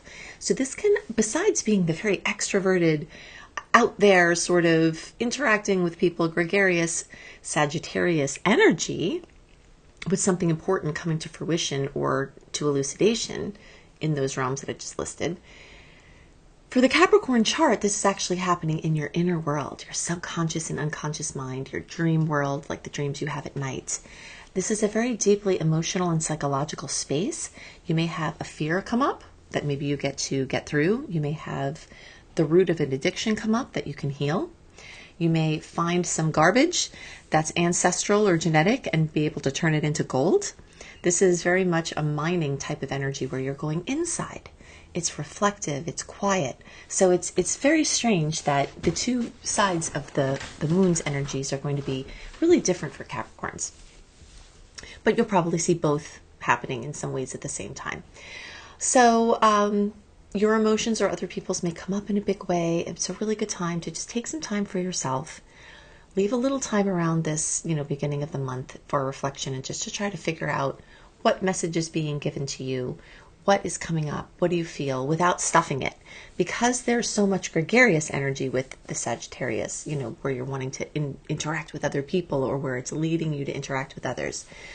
It may be easy to kind of gloss over the deep emotions that come up at this time, but you could actually have a really great outcome if you stay present with those feelings and work with them rather than avoiding them. On the 14th of June, we've got the new moon in Gemini, which is going to join all this other Gemini energy. This is a very social energy. It's interactive. It has to do with writing and editing, just like Sagittarius has to do with writing and publishing. It's a very outwardly prolific type of expression. It also can have to do with relatives, like your aunts and uncles and cousins and brothers and sisters. It could have to do with mobility, cars, transportation, devices, important conversations. Things like that are going to really be coming up throughout the whole month, but you've got a special point of seed planting in the days around the 14th, because that's when the new moon is. So you may take some steps towards, your future mobility. You may actually be buying a car or device. Now, while the 14th is starting to get into the shadow period, 12th is not, and it's close enough to the new moon to gather that good energy without kind of being in the shadow period. So if you want more clarity around a purchase, somewhere close to the 14th, you may be able to up-level, your transportation or expression modes in some way. Specifically for Capricorn, this highlights your house of health, wellness, your daily routines, pets, animals, your daily workspace, habits that you have every day, whether it's yoga, walking, people that you see every day. That daily experience world is going to be lit up by long-term transits, Sedna and Uranus, and these short-term pushes, Ceres and the Sun. So wherever the sun is, it brings a giant spotlight into wherever it's going to show you the good things about what's happening every day. And also the spotlight will show you if there are some things that need work and give you the impetus to sort of take action on those things. So you will feel all of that. Actually, there is a date we're going to go back to that is not sequential, because I want to talk about it when we talk about the Cancer placements. Just making a little note of that for myself so that I go back. All right. Now, at the end of the month, we've got your full moon. We usually just have one full moon in our sign. It's also for me because I have my moon in Cap. So we've got June 29th, big day. That's when Jupiter moves into Leo. We'll talk about what that means for Cap soon. But on the same day, we've got this full moon, fullness, completion, fruition, drama coming to work, career, employment, your place out in the world, jobs, job hunting, bosses, authority figures, father figures. Sometimes other parental figures can go in there. You as a parent or an authority figure can come up. And this is happening in the first house for Capricorn, in the Capricorn chart.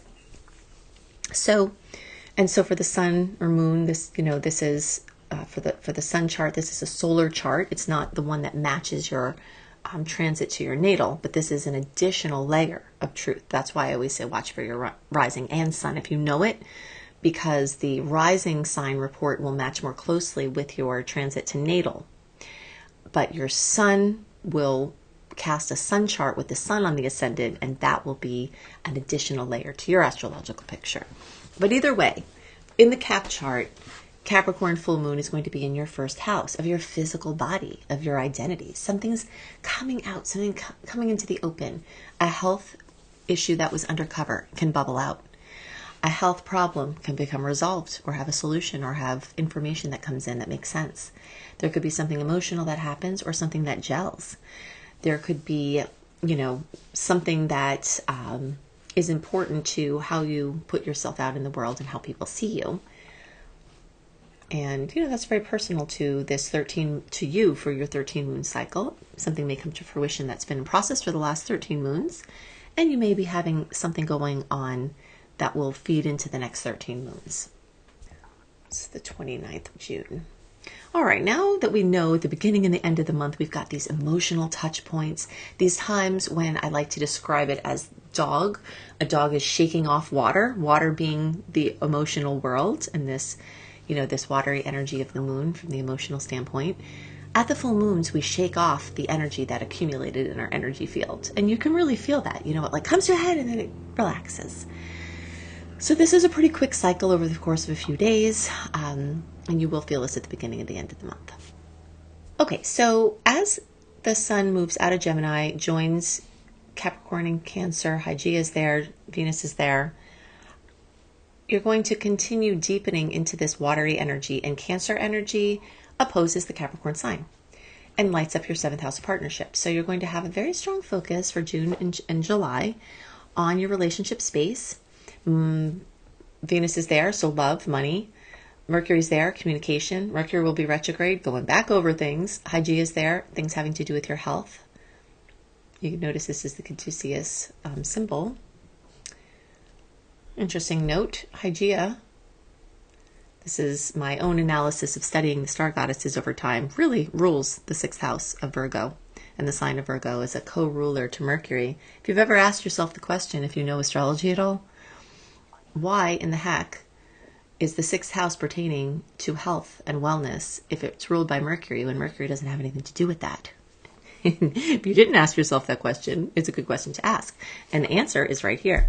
Hygeia is a co-ruler to that 6th house. And the 6th house is very pronounced for Capricorn right now. And here it is in the 7th house relationship. So some answers may come through other people, through getting help from other people, through seeking the advice of professionals, especially regarding your health.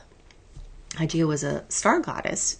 Well, she's a star goddess now because this body is named after her, but she was a daughter of a doctor, another important mythological figure who, and she really focused on prevention and hygiene. Hygeia comes from, hygiene and Hygeia are linked from that name origin.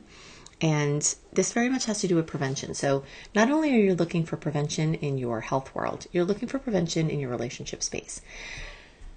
And if you figure out some things that need to be dealt with, because see, the sun gets there and it's like this giant spotlight that I talked about, the spotlights in your health and wellness and daily and pet and animal sector, and then it moves into your sector of your relationships and the sign of your home and family. So this spotlight is turning its attention to these areas of life to show you what you need to do. Some of it may center around prevention. Now, note on the days around June 9th and June 10th, you may feel them a little before or after. One of the most auspicious days of the year, Jupiter and Venus getting together. Both of those are called benefics. They're the benefics of the sky, which means they tend to manifest positively.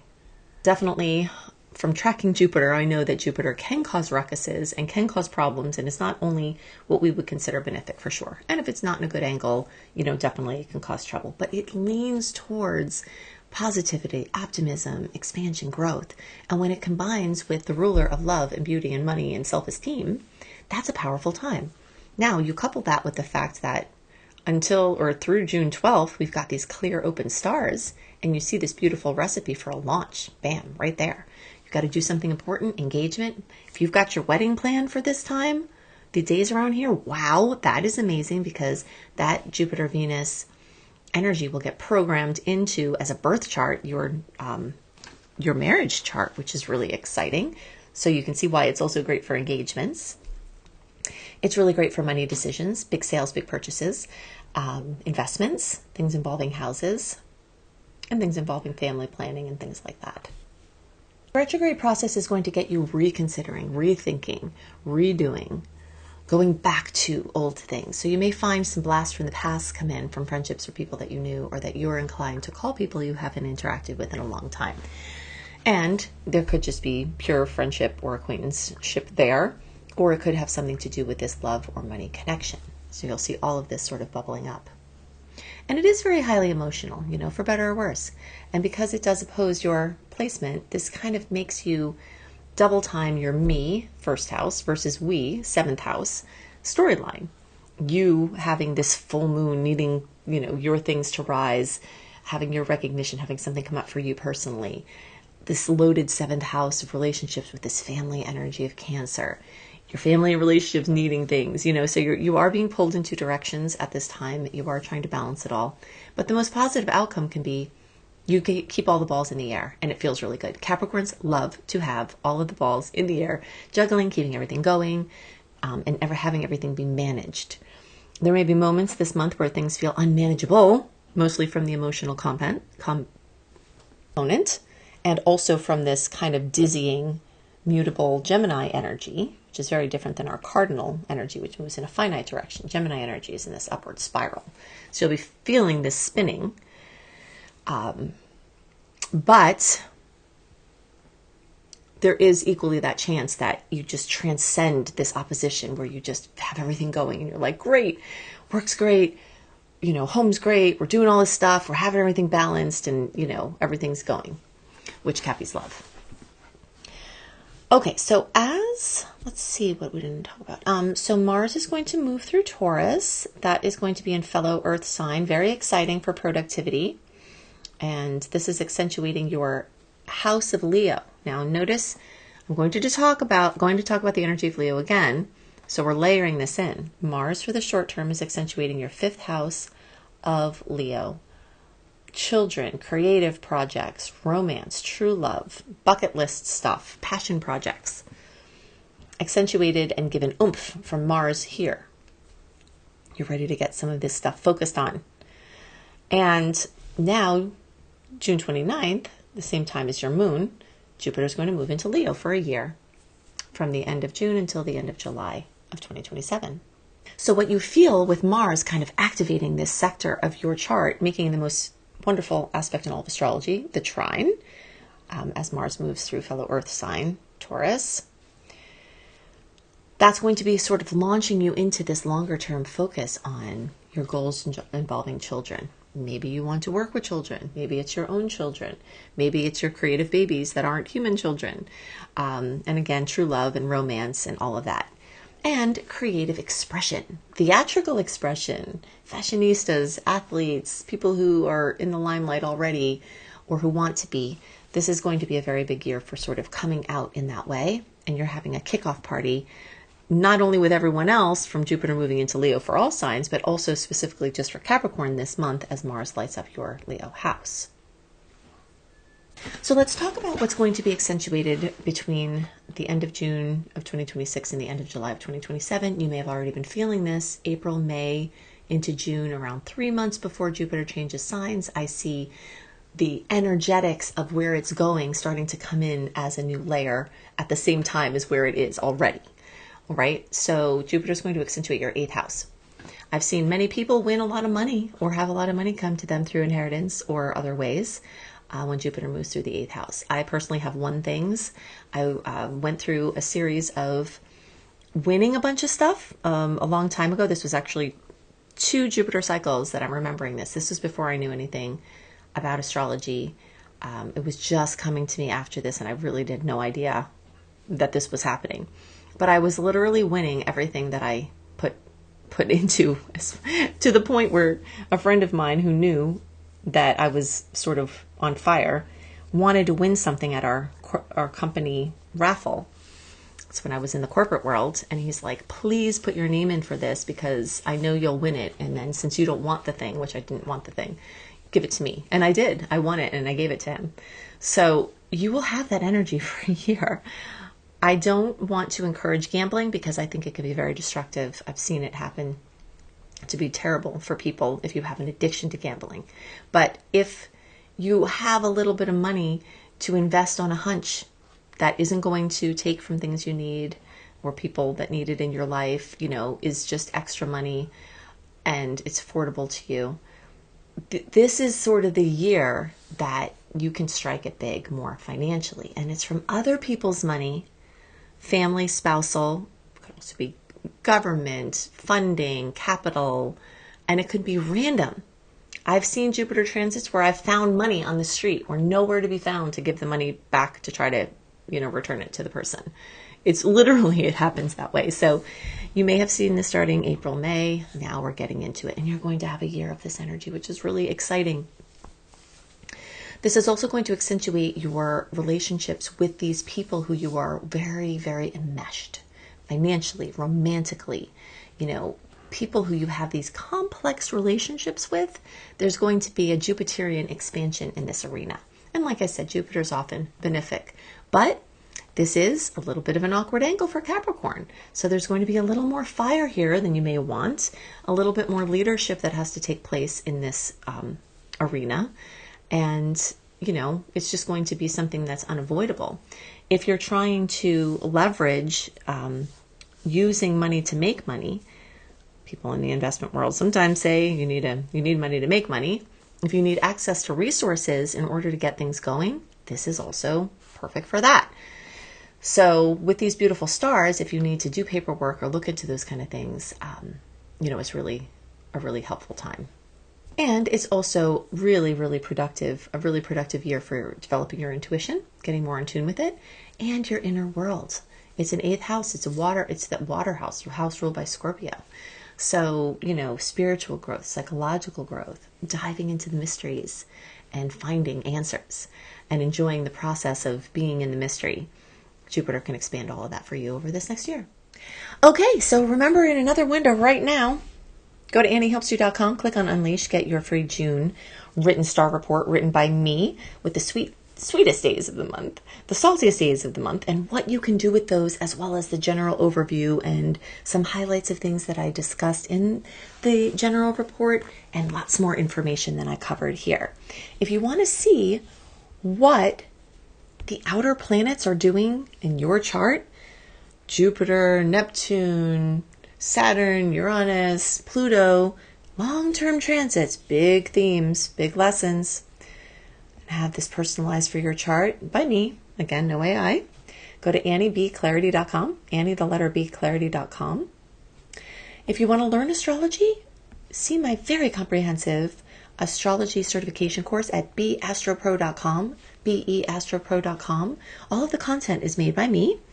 Again, no AI content. So if you long for something real, you want to have support, you want to have a forum where you can ask questions, you want to have $2,500 worth of free promos, that's quite a lot more than the cost of the course itself that you get additionally with free promos. So you can check that out now. The promo won't be going very long past when you'll be seeing this, so you may want to jump on that now. beastropro.com. Okay, so if you're listening for another placement, then you can timestamp over to that. If this is goodbye for now, then check my channel for other content throughout the month, and I'll see you in the next report. Bye for now. Hello, Aquarius friends. Okay, welcome to your special part through the Aquarius lens. Hopefully you listened to the intro because that laid the foundation for what we're going to talk about and gave you some very important points that I'm not going to discuss at all, but that you definitely need to know about the astrological weather to make this month the best possible. This is for you if Aquarius is your sun sign, your moon sign, your rising sign, or any other Aquarius placement you're listening for. What I'm going to talk about here is part of your astrological picture. Very late degree Aquarius friends, so birthdays like February 15th through the rest of the sign, or 23 degree placements through the rest of the sign. I suggest that you wait on after this section and listen to the Pisces section too, because your very late degree friends will benefit from both readings. All right, so we'll hit some important dates, see about how these relate to the Aquarius world. Right at the beginning of the month, we've got the May 31st full blue moon at 9 degrees of Sagittarius. I'm talking about this in June because the energy is definitely going to come into those first couple of days, and we are leading our month with that energy. Fullness, completion, fruition, drama, for better or worse, in the sector of adventure, international connections, educational content, you as a learner, you as a teacher, your bird's eye view on everything. Also publishing and writing and speaking, sharing information. You may see some highlight or milestone, educational milestone or something occur for you or someone close to you at that time. Specifically for Aquarius, this lights up the world of your 11th house of Aquarius, which can bring friendships and groups into the front and center. Maybe some good networking opportunity, or you may be ready to launch something digitally or virtually. This is actually a really great time for a launch for something of that nature, especially if it's information-based. If it's travel-based, there's an extra line of energy, but it doesn't really need to be. So if you're trying to do something online, and we're still in the good forward-moving energy and through June 12th, so here at this full moon, it could be a good time to bring something out. You may be packing to go travel far and wide or even nearby, or you may be planning things now regarding travel for some other point. As the month progresses, June 14th, we've got the new moon in addition to the sun and Ceres having a short-term blast through fellow air sign Gemini, joining long-term Uranus, planet of surprises, and Sedna, which will be there for many of our lifetimes. It's very, very, very long transit. Accentuating your house of Leo, bringing a bright light of the sun and all of this other energy plus seed planting energy in the time around the 14th for your world of children, creativity, true love, romance. I like to call this your bucket list sector. Things that you absolutely love that light you up like a sunflower. The sun rules this space. Sun rules Leo and Leo rules fifth house.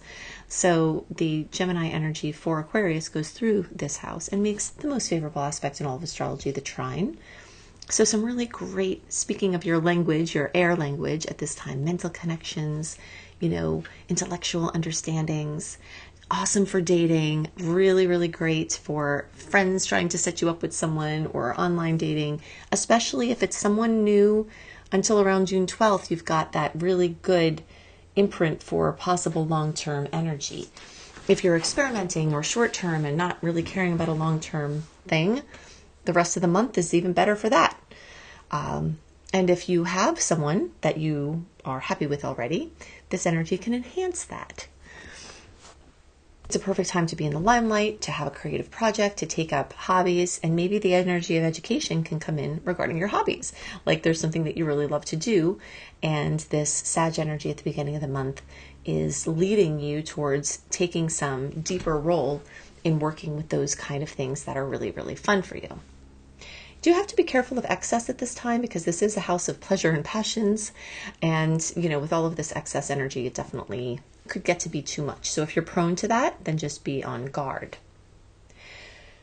As the month progresses, the sun will join Mercury, which will go in retrograde, Hygeia, Venus, and the little last remaining drips of Jupiter in the sign of Cancer before it changes, which we will talk about. That's going to be a very big change. That's one of the highlights of the big event of this month, a momentous time. But either way, until we get to that discussion, let's focus more on what's happening in the shorter term. Home, family, housing, real estate, your inner world, your security, your foundational psychological imprinting. All of that is going to come up. And because of Mercury retrograde, it's going to make you reconsider things. June, July into August, reconsidering, reconfiguring, redoing, questioning, editing, updating, all of those things, and tending to some very important emotional connections and emotional conversations. That energy is a little bit awkward for your Aquarius placement, so you'll be feeling kind of maybe either very bogged down by yours or someone else's emotions. People could be going through things around you that you're kind of experiencing, or it could be your own emotions. And of course, there is the chance that these are positive emotions too, positive emotional connections. And there's probably likely going to be a little bit or a lot of both. Something to really look out for, make a gold star on your calendar, June 9th through 10th, and even the days around that, Venus and Jupiter are getting together. And that can bring expanded love, money, self-esteem. And if you need to do something for the housing or for the real estate or for the family, this adds extra oomph. Specifically for Aquarius, the Cancer energy lights up that sixth house of Virgo, which is what you do every day. It's the people who you see every day, the habits, the wellness, the health. So this could be a very important time for health or wellness, or making a commitment to your health or wellness, or making a commitment in love. If you're getting engaged, this is a perfect time. If you're getting married during this time, you will have those Jupiter-Venus conjunct blessings for your whole marriage. So this is, a really magical placement. Sometimes Jupiter does cause ruckuses. It could cause some sort of major event in love, money, self-esteem. But usually it tends to be good, but always look out for the chance that excess can bubble over into something more challenging. And of course, because Jupiter is excessive, it's in water, there's always that energy of potential, or energetic potential of water being where it shouldn't be. At the end of the month, June 29th, we've got the movement into Capricorn, and for the full moon. So 6/29, we've got full moon at 9 degrees of Cap. Fullness, completion, fruition, drama, coming to work, career, employment, father figures, authority figures, your place out in the world, whether it has to do with money or not, your passion projects that are out in the world. All of those things may come to a head. There could be drama. There could be challenges. There could be something that was quiet that came out into the open, that was revealed, a secret revealed. And the odds of a secret being revealed are actually increased for Aquarius, because not only do full moons tend to bring things out of, the dark space into the light, but this is in the 12th house of Pisces for Aquarius. And that's the house of our hidden things, hidden agendas, private world. So some things that were intended to be private may be revealed. So it's a very good time to really be careful, and before this time, of your security, your digital security, just in general, your security, and guarding your secrets or your private information, using a virtual credit card instead of a regular credit card, for different things like that, where you could be proactive to protect yourself, might be a good pursuit of the time leading up to this full moon. This could be something having to do with your inner world, where it's like a fear, or like I mentioned before, maybe an addiction. If there's something that needs to be addressed there, this moon can bring it out. It also could just have to do with having crazy dreams, insomnia, someone from beyond coming back to you, some sort of supernatural sign, or like a message that seems really clear from spirit. The synchronicity can come through any sign, through any house at any time. But the 12th house, I really see as ruling this energy of synchronicity, because it's the place where we're all connected, the place where we're all one, and that intricate web, that very thin, invisible filament that connects us to everything and everything to us at all times. That's the place where this full moon is happening for you. So you may feel the ripples of connectivity in some very important way. And it could be a very profound experience for you, bringing something very important to light. All right, so let's talk about Jupiter moving into Leo. Leo is your opposing sign on this planet of duality, the Earth. You can see in the astrology wheel, it takes into consideration this tendency for duality, and every sign or house has its opposite energy, and these are opposite and complementary. Aquarius and Leo are a polarity pair. They speak the same language in some ways because fire and air are in synastry. They, sort of can work together really well in many ways, but they have these opposing points. Leo energy is you and your creative spirit and your expression, and Aquarius is the group and the benefit of the good. And there's that push and pull between what's good for everyone else, what's good for you, your expression into a group or part of a group. And you have this very big dance that's going to be intensifying from the, now. I mean, you might have started feeling in April, May, about 3 months before Jupiter actually moves. You start to feel the energy where it's about to go. It's like an orb of energy that precedes the actual move. So from now until the end of July of 2027, you're going to have extra push and pull in the me versus we sector, as I like to call the 1st and 7th house, because Aquarius is in the 1st house for the Aquarius charts, and the Leo will be in the 7th house. This is going to be one of the best years, 12 years of meeting your love, getting engaged, getting married, having children, moving in together, anything that is additive. If you've already met your person, maybe the next step, whatever your next step is for you. And not all of these things are always sequential, right? In a certain socially accepted order. But there's advancement coming for your relationship space. This is one of the best years in 12 years for you to multiply your connections. If you are a client-based business or work, you may find that this is a banner year for how many new clients that you get and how you serve the clients that you have. It may be a banner year for close personal relationships. You may, again, like I said, expand whatever you're doing or meet somebody. Very, very important. Now, Jupiter tends to like to get its fingers in a lot of pudding pies, so it tends to be very diverse in its expression. If you're dating, you may have more opportunities than you know what to do with. And that is the nature of Jupiter. It's expansive, it's excessive, and all of this is in your relationship house. You will look back on this year as a time of great growth in your relationships, both for the relationships that you have and also from any new relationships that will come in.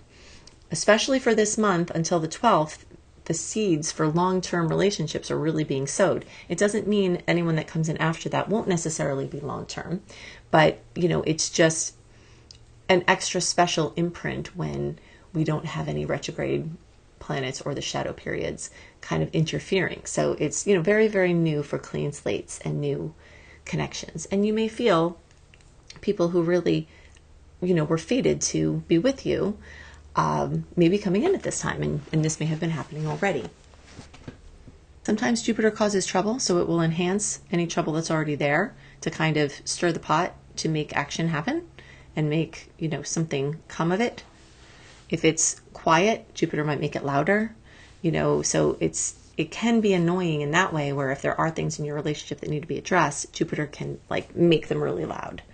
And you may see that. And that may be a part of you moving on from a relationship, or that may be a part of you, drawing in other relationships to be supporting for you. Mars is going to move through Taurus this month, giving you some extra oomph to getting stuff done, which is helpful because of these forward-moving planets in the beginning of the month. But you'll still be feeling it as the month progresses, and it could be a really good time to get some annoying, detailed stuff that may be harder to focus on. Now, I'm not saying you're not going to have many distractions this month, because the Sagittarius full moon, the Gemini energy, can be very distracting and overwhelming, and you have to guard your respiratory system, especially at this time, etc. But Mars in Taurus can really help you to get some very important foundational pieces built. And specifically for Aquarius, this could be in your home and family, since it will move through that 4th house that rules that space. Okay, so remember, in another window right now, go to AnnieHelpsYou.com, click on Unleash, get your free June written star report written by me with the sweetest days of the month, the saltiest days of the month, and what you can do with those, as well as the general overview and some highlights of things that I discussed in the general report, and lots more information than I covered here. If you want to see what the outer planets are doing in your chart, Jupiter, Neptune, Saturn, Uranus, Pluto, long-term transits, big themes, big lessons, have this personalized for your chart by me. Again, no AI. Go to AnnieBClarity.com, Annie the letter B Clarity.com. If you want to learn astrology, see my very comprehensive astrology certification course at beastropro.com, beastropro.com. All of the content is made by me. Again, no AI content. So if you long for something real, you want to have support, you want to have a forum where you can ask questions, you want to have $2,500 worth of free promos, that's quite a lot more than the cost of the course itself that you get additionally with free promos. So you can check that out now. The promo won't be going very long past when you'll be seeing this, so you may want to jump on that now. beastropro.com. Okay, so if you're listening for another placement, then you can timestamp over to that. If this is goodbye for now, then check my channel for other content throughout the month, and I'll see you in the next report. Bye for now. Hello, Pisces friends. Okay, so this is your section now. Hopefully you listened to the intro, because I gave a good foundation into the astrological weather for June, and we're going to build upon that now with this Pisces-specific lens. This is for you if Pisces is your sun sign, your moon sign, your rising sign, or any other Pisces placement you're listening for. What I'm going to talk about here is part of your astrological picture. Very late degree Pisces friends, so birthdays like March 15th through the rest of the sign, or 23 degree placements through the rest of the sign, I suggest you additionally listen to my Aries report, as you very late degree friends will benefit from both readings. Okay, so we're going to go and talk about the important dates as they relate to the Pisces chart. Let's start in order, although I might wind up jumping around a bit as we flow. May 31st, we've got a full blue moon in Sagittarius at 9 degrees. That's going to bring a lot of emotion, passion, excitement. Important is coming to fruition, completion, drama. May have to do with this sign of Sagittarius, since that's what the moon is in. Teaching, learning, education, content, educational milestones, international travel, international business, learning languages, cultural immersion, publishing, writing, speaking. All of these things are Sagittarius based, as are just general adventure. You may be packing your bags. It does tend to rule travel. Or you may be making plans now for future travel. So right at the beginning of the month, you feel this fullness. Something's coming out. Now, specifically for Pisces, this shows up for you in your work and career sector. Something monumental may be happening there. Maybe you're retiring. Maybe you're launching a new business. And if you are, these dates around the beginning of June are a really wonderful time to bring something out. And we're still in those good stars, direct stars that last through June 12th. So you may see something like that happen. You may be giving your notice. You may be getting a promotion. You may be doing, I don't know, something big in your place out in the world. For many people, this relates to career, work, employment.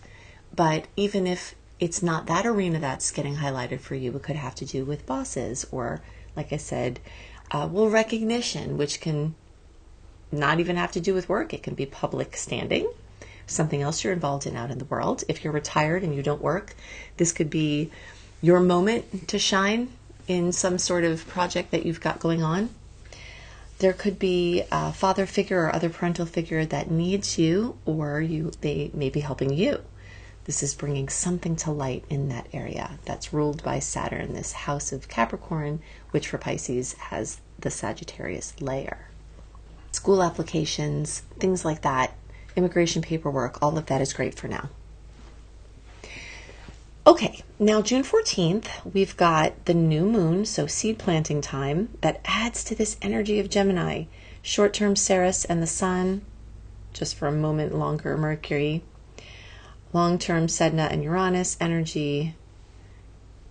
We've got a lot of movement. Gemini moves in an upward spiral. So does Sagittarius, actually. So a lot of mutable energy all over the place. Diversity, doing this, doing that. Social interaction, gregarious, information-based. Gemini also rules writing. Sometimes more of the editing part of it will come through with the Gemini energy too. So if you're working on some kind of project that has the spoken or written word, you've got a lot of good energy around that now. And if you want to launch a book or publish something, those days through June 12th, fantastic. I'll give you a sneak peek. June 9th through 10th, one of my favorite aspects of the whole year. Jupiter and Venus conjunct. Jupiter expanding love, beauty, money, confidence. Amazing time for a launch. So if you're trying to do something important with one of those works that you're doing, then that can work out for you. Now, something else that's really coming up strongly at this time is the energy of home and family and housing. This is coming through the Gemini transits that are specifically only for Pisces in the 4th house of home and family.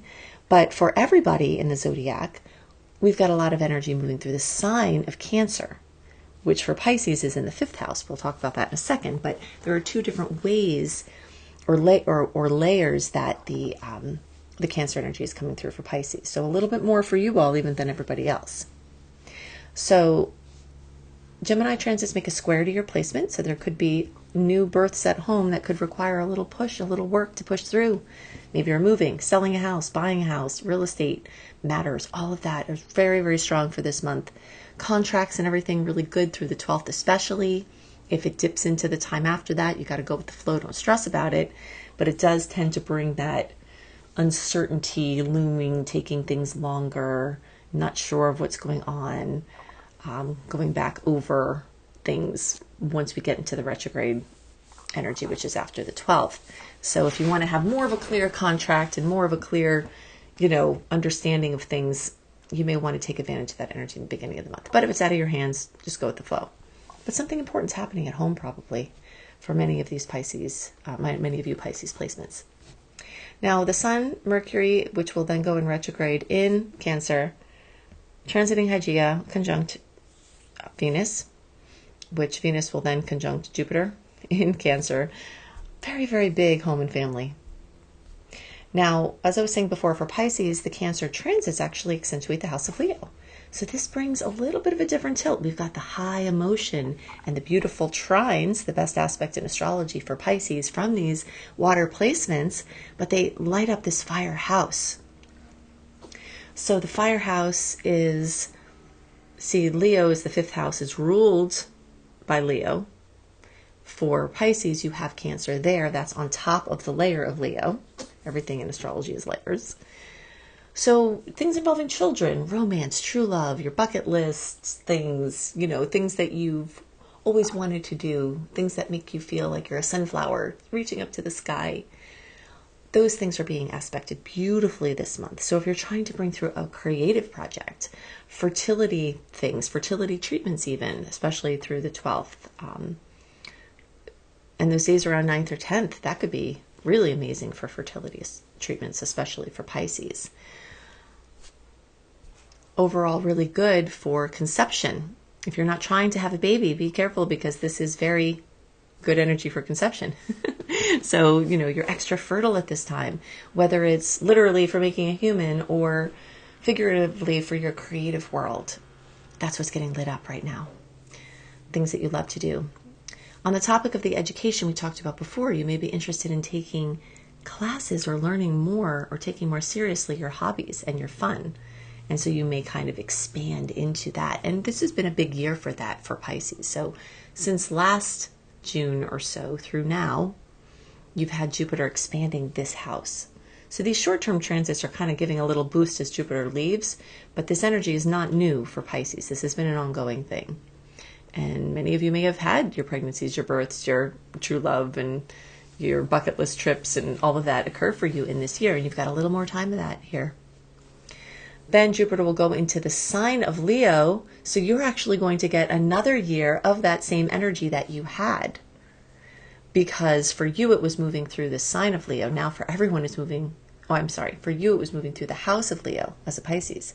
Now for everyone, it's moving through the sign of Leo.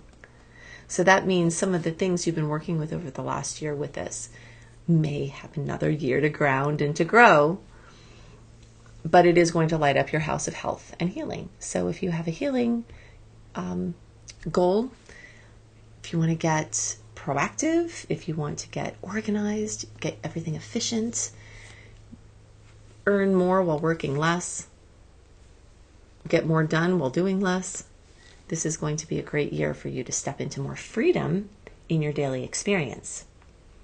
If you like pets, you may wind up with a bunch or more or one very time-consuming pet over the next year. And if you're looking for to give someone a forever home, those days before or by June 12th have really good energy for long-term placement. Fostering and all that kind of stuff, that's fine all month and into the retrograde. Fostering energy on its own does have a sort of retrograde feel where you don't really know how long you'll have the animal. But there is a very strong pet and animal highlight. You may be able to spend more time with your pet because you're so efficient with your work that you get to do more things. Or you may work out a situation where you're working from home. And all of this fourth house Cancer energy could be leading to that for you. Or the opposite way. In the middle of the month, any of your home and family and housing goals, if you're not reaching them, this is a great time for that seed planting with that new moon, as we talked about. Towards the end of the month, June 29th, we've got another full moon, and that is in Capricorn. That's going to bring fullness, completion, fruition, drama to work, employment. I kind of talked about that in the intro. We won't get too much into that. But specifically, for Pisces, you're going to have this fullness, completion, fruition, drama, highlight, elucidation in your house of friendships, groups, your digital and virtual life, your social experiences, your teams, your organizations, your community, your internet-based projects. For some of you, patents. Those dates in the beginning of the month before the 12th are really great for getting new patents as well. If you need something like that, or copyrights, things like that. You may see some fullness come with a friendship. Something may go on with a friend, for better or worse. It is in a nice angle for Pisces placements, but you are more than just a Pisces. That's one of the things I think that, unless you study astrology, you may not know. We are so much more than just our sun sign. And we can do a lot with sun sign astrology. But we've got all these planets that you see here, all of these, all of this, all of it, all of it, all of it, all of it. Those are all things that we have in our charts. And we have all of those complexities, all of those layers, those placements and signs and houses with mathematical relationships to each other. So we are way more complex than our sun sign. But from the sun sign perspective, it is a very favorable moon for the Pisces placement that you have specifically. So you might have a bit of accomplishment, and you might kind of have your creative efforts acknowledged within the group at this time. Back to the topic of Jupiter, the expansion that you might see in this sixth house that we talked about. Think back to, we'll say, April, May, June, July of 2014 through August of 2015 was the last time Jupiter was in Leo. So you can think back to that time and think, what went on with pets and animals? What went on with your health and wellness? What went on in your daily experience, your work life, your daily routines? And so you may start to see some similar themes come up now. If you learned lessons then different things may happen now. And there may be completely different things that went on. then that may go now. And if something bad happened, then it doesn't mean that that will happen again, because there are so many things that are different about the stars now compared to how they were at that point. But just kind of looking to those themes of the expansion of this Leo creative energy and the children and romance energy, this expansion of the Virgo, organizational daily experience energy. So you can get some idea of how that might manifest this time around between now, the end of June 2026, and the end of July 2027. All right, so I just want to go back to June 9th and 10th, that Jupiter and Venus are going to make that conjunction in the sign of Cancer. That's going to be for you in the 5th house of Leo. Something magnificent may occur in your love life. If you're planning an engagement or wedding, this is an awesome aspect for that. If you have to do something important contractually, or a big sale or a big purchase, it's also awesome for that. A big launch, a business thing, something you want to last a long time and go for the extra boom, then the dates around the 9th and 10th will be very, very amplified. And there's a lot of extra energy for the home, family, and housing at that point too. Remember, Cancer energy is not just home, housing, and family. It's also your inner world. It's your childhood psychology that lends itself to the patterns that are manifesting now. It's your sacred space around you, your bubble, your boundaries, your psychic space, your emotional connections with other people. So there may be riches to find with these transits and with this aspects during, this very watery, speaking the Pisces language season. Cancer energies continue well into July as well. Okay, so remember, in another window right now, go to AnnieHelpsYou.com, click on Unleash, get your free June written star report written by me with the sweetest days of the month, the saltiest days of the month, and what you can do with those, as well as the general overview and some highlights of things that I discussed in the general report, and lots more information than I covered here. If you want to see what the outer planets are doing in your chart, Jupiter, Neptune, Saturn, Uranus, Pluto, long-term transits, big themes, big lessons, and have this personalized for your chart by me. Again, no AI. Go to AnnieBClarity.com, Annie the letter B Clarity.com. If you want to learn astrology, see my very comprehensive astrology certification course at beastropro.com, beastropro.com. All of the content is made by me.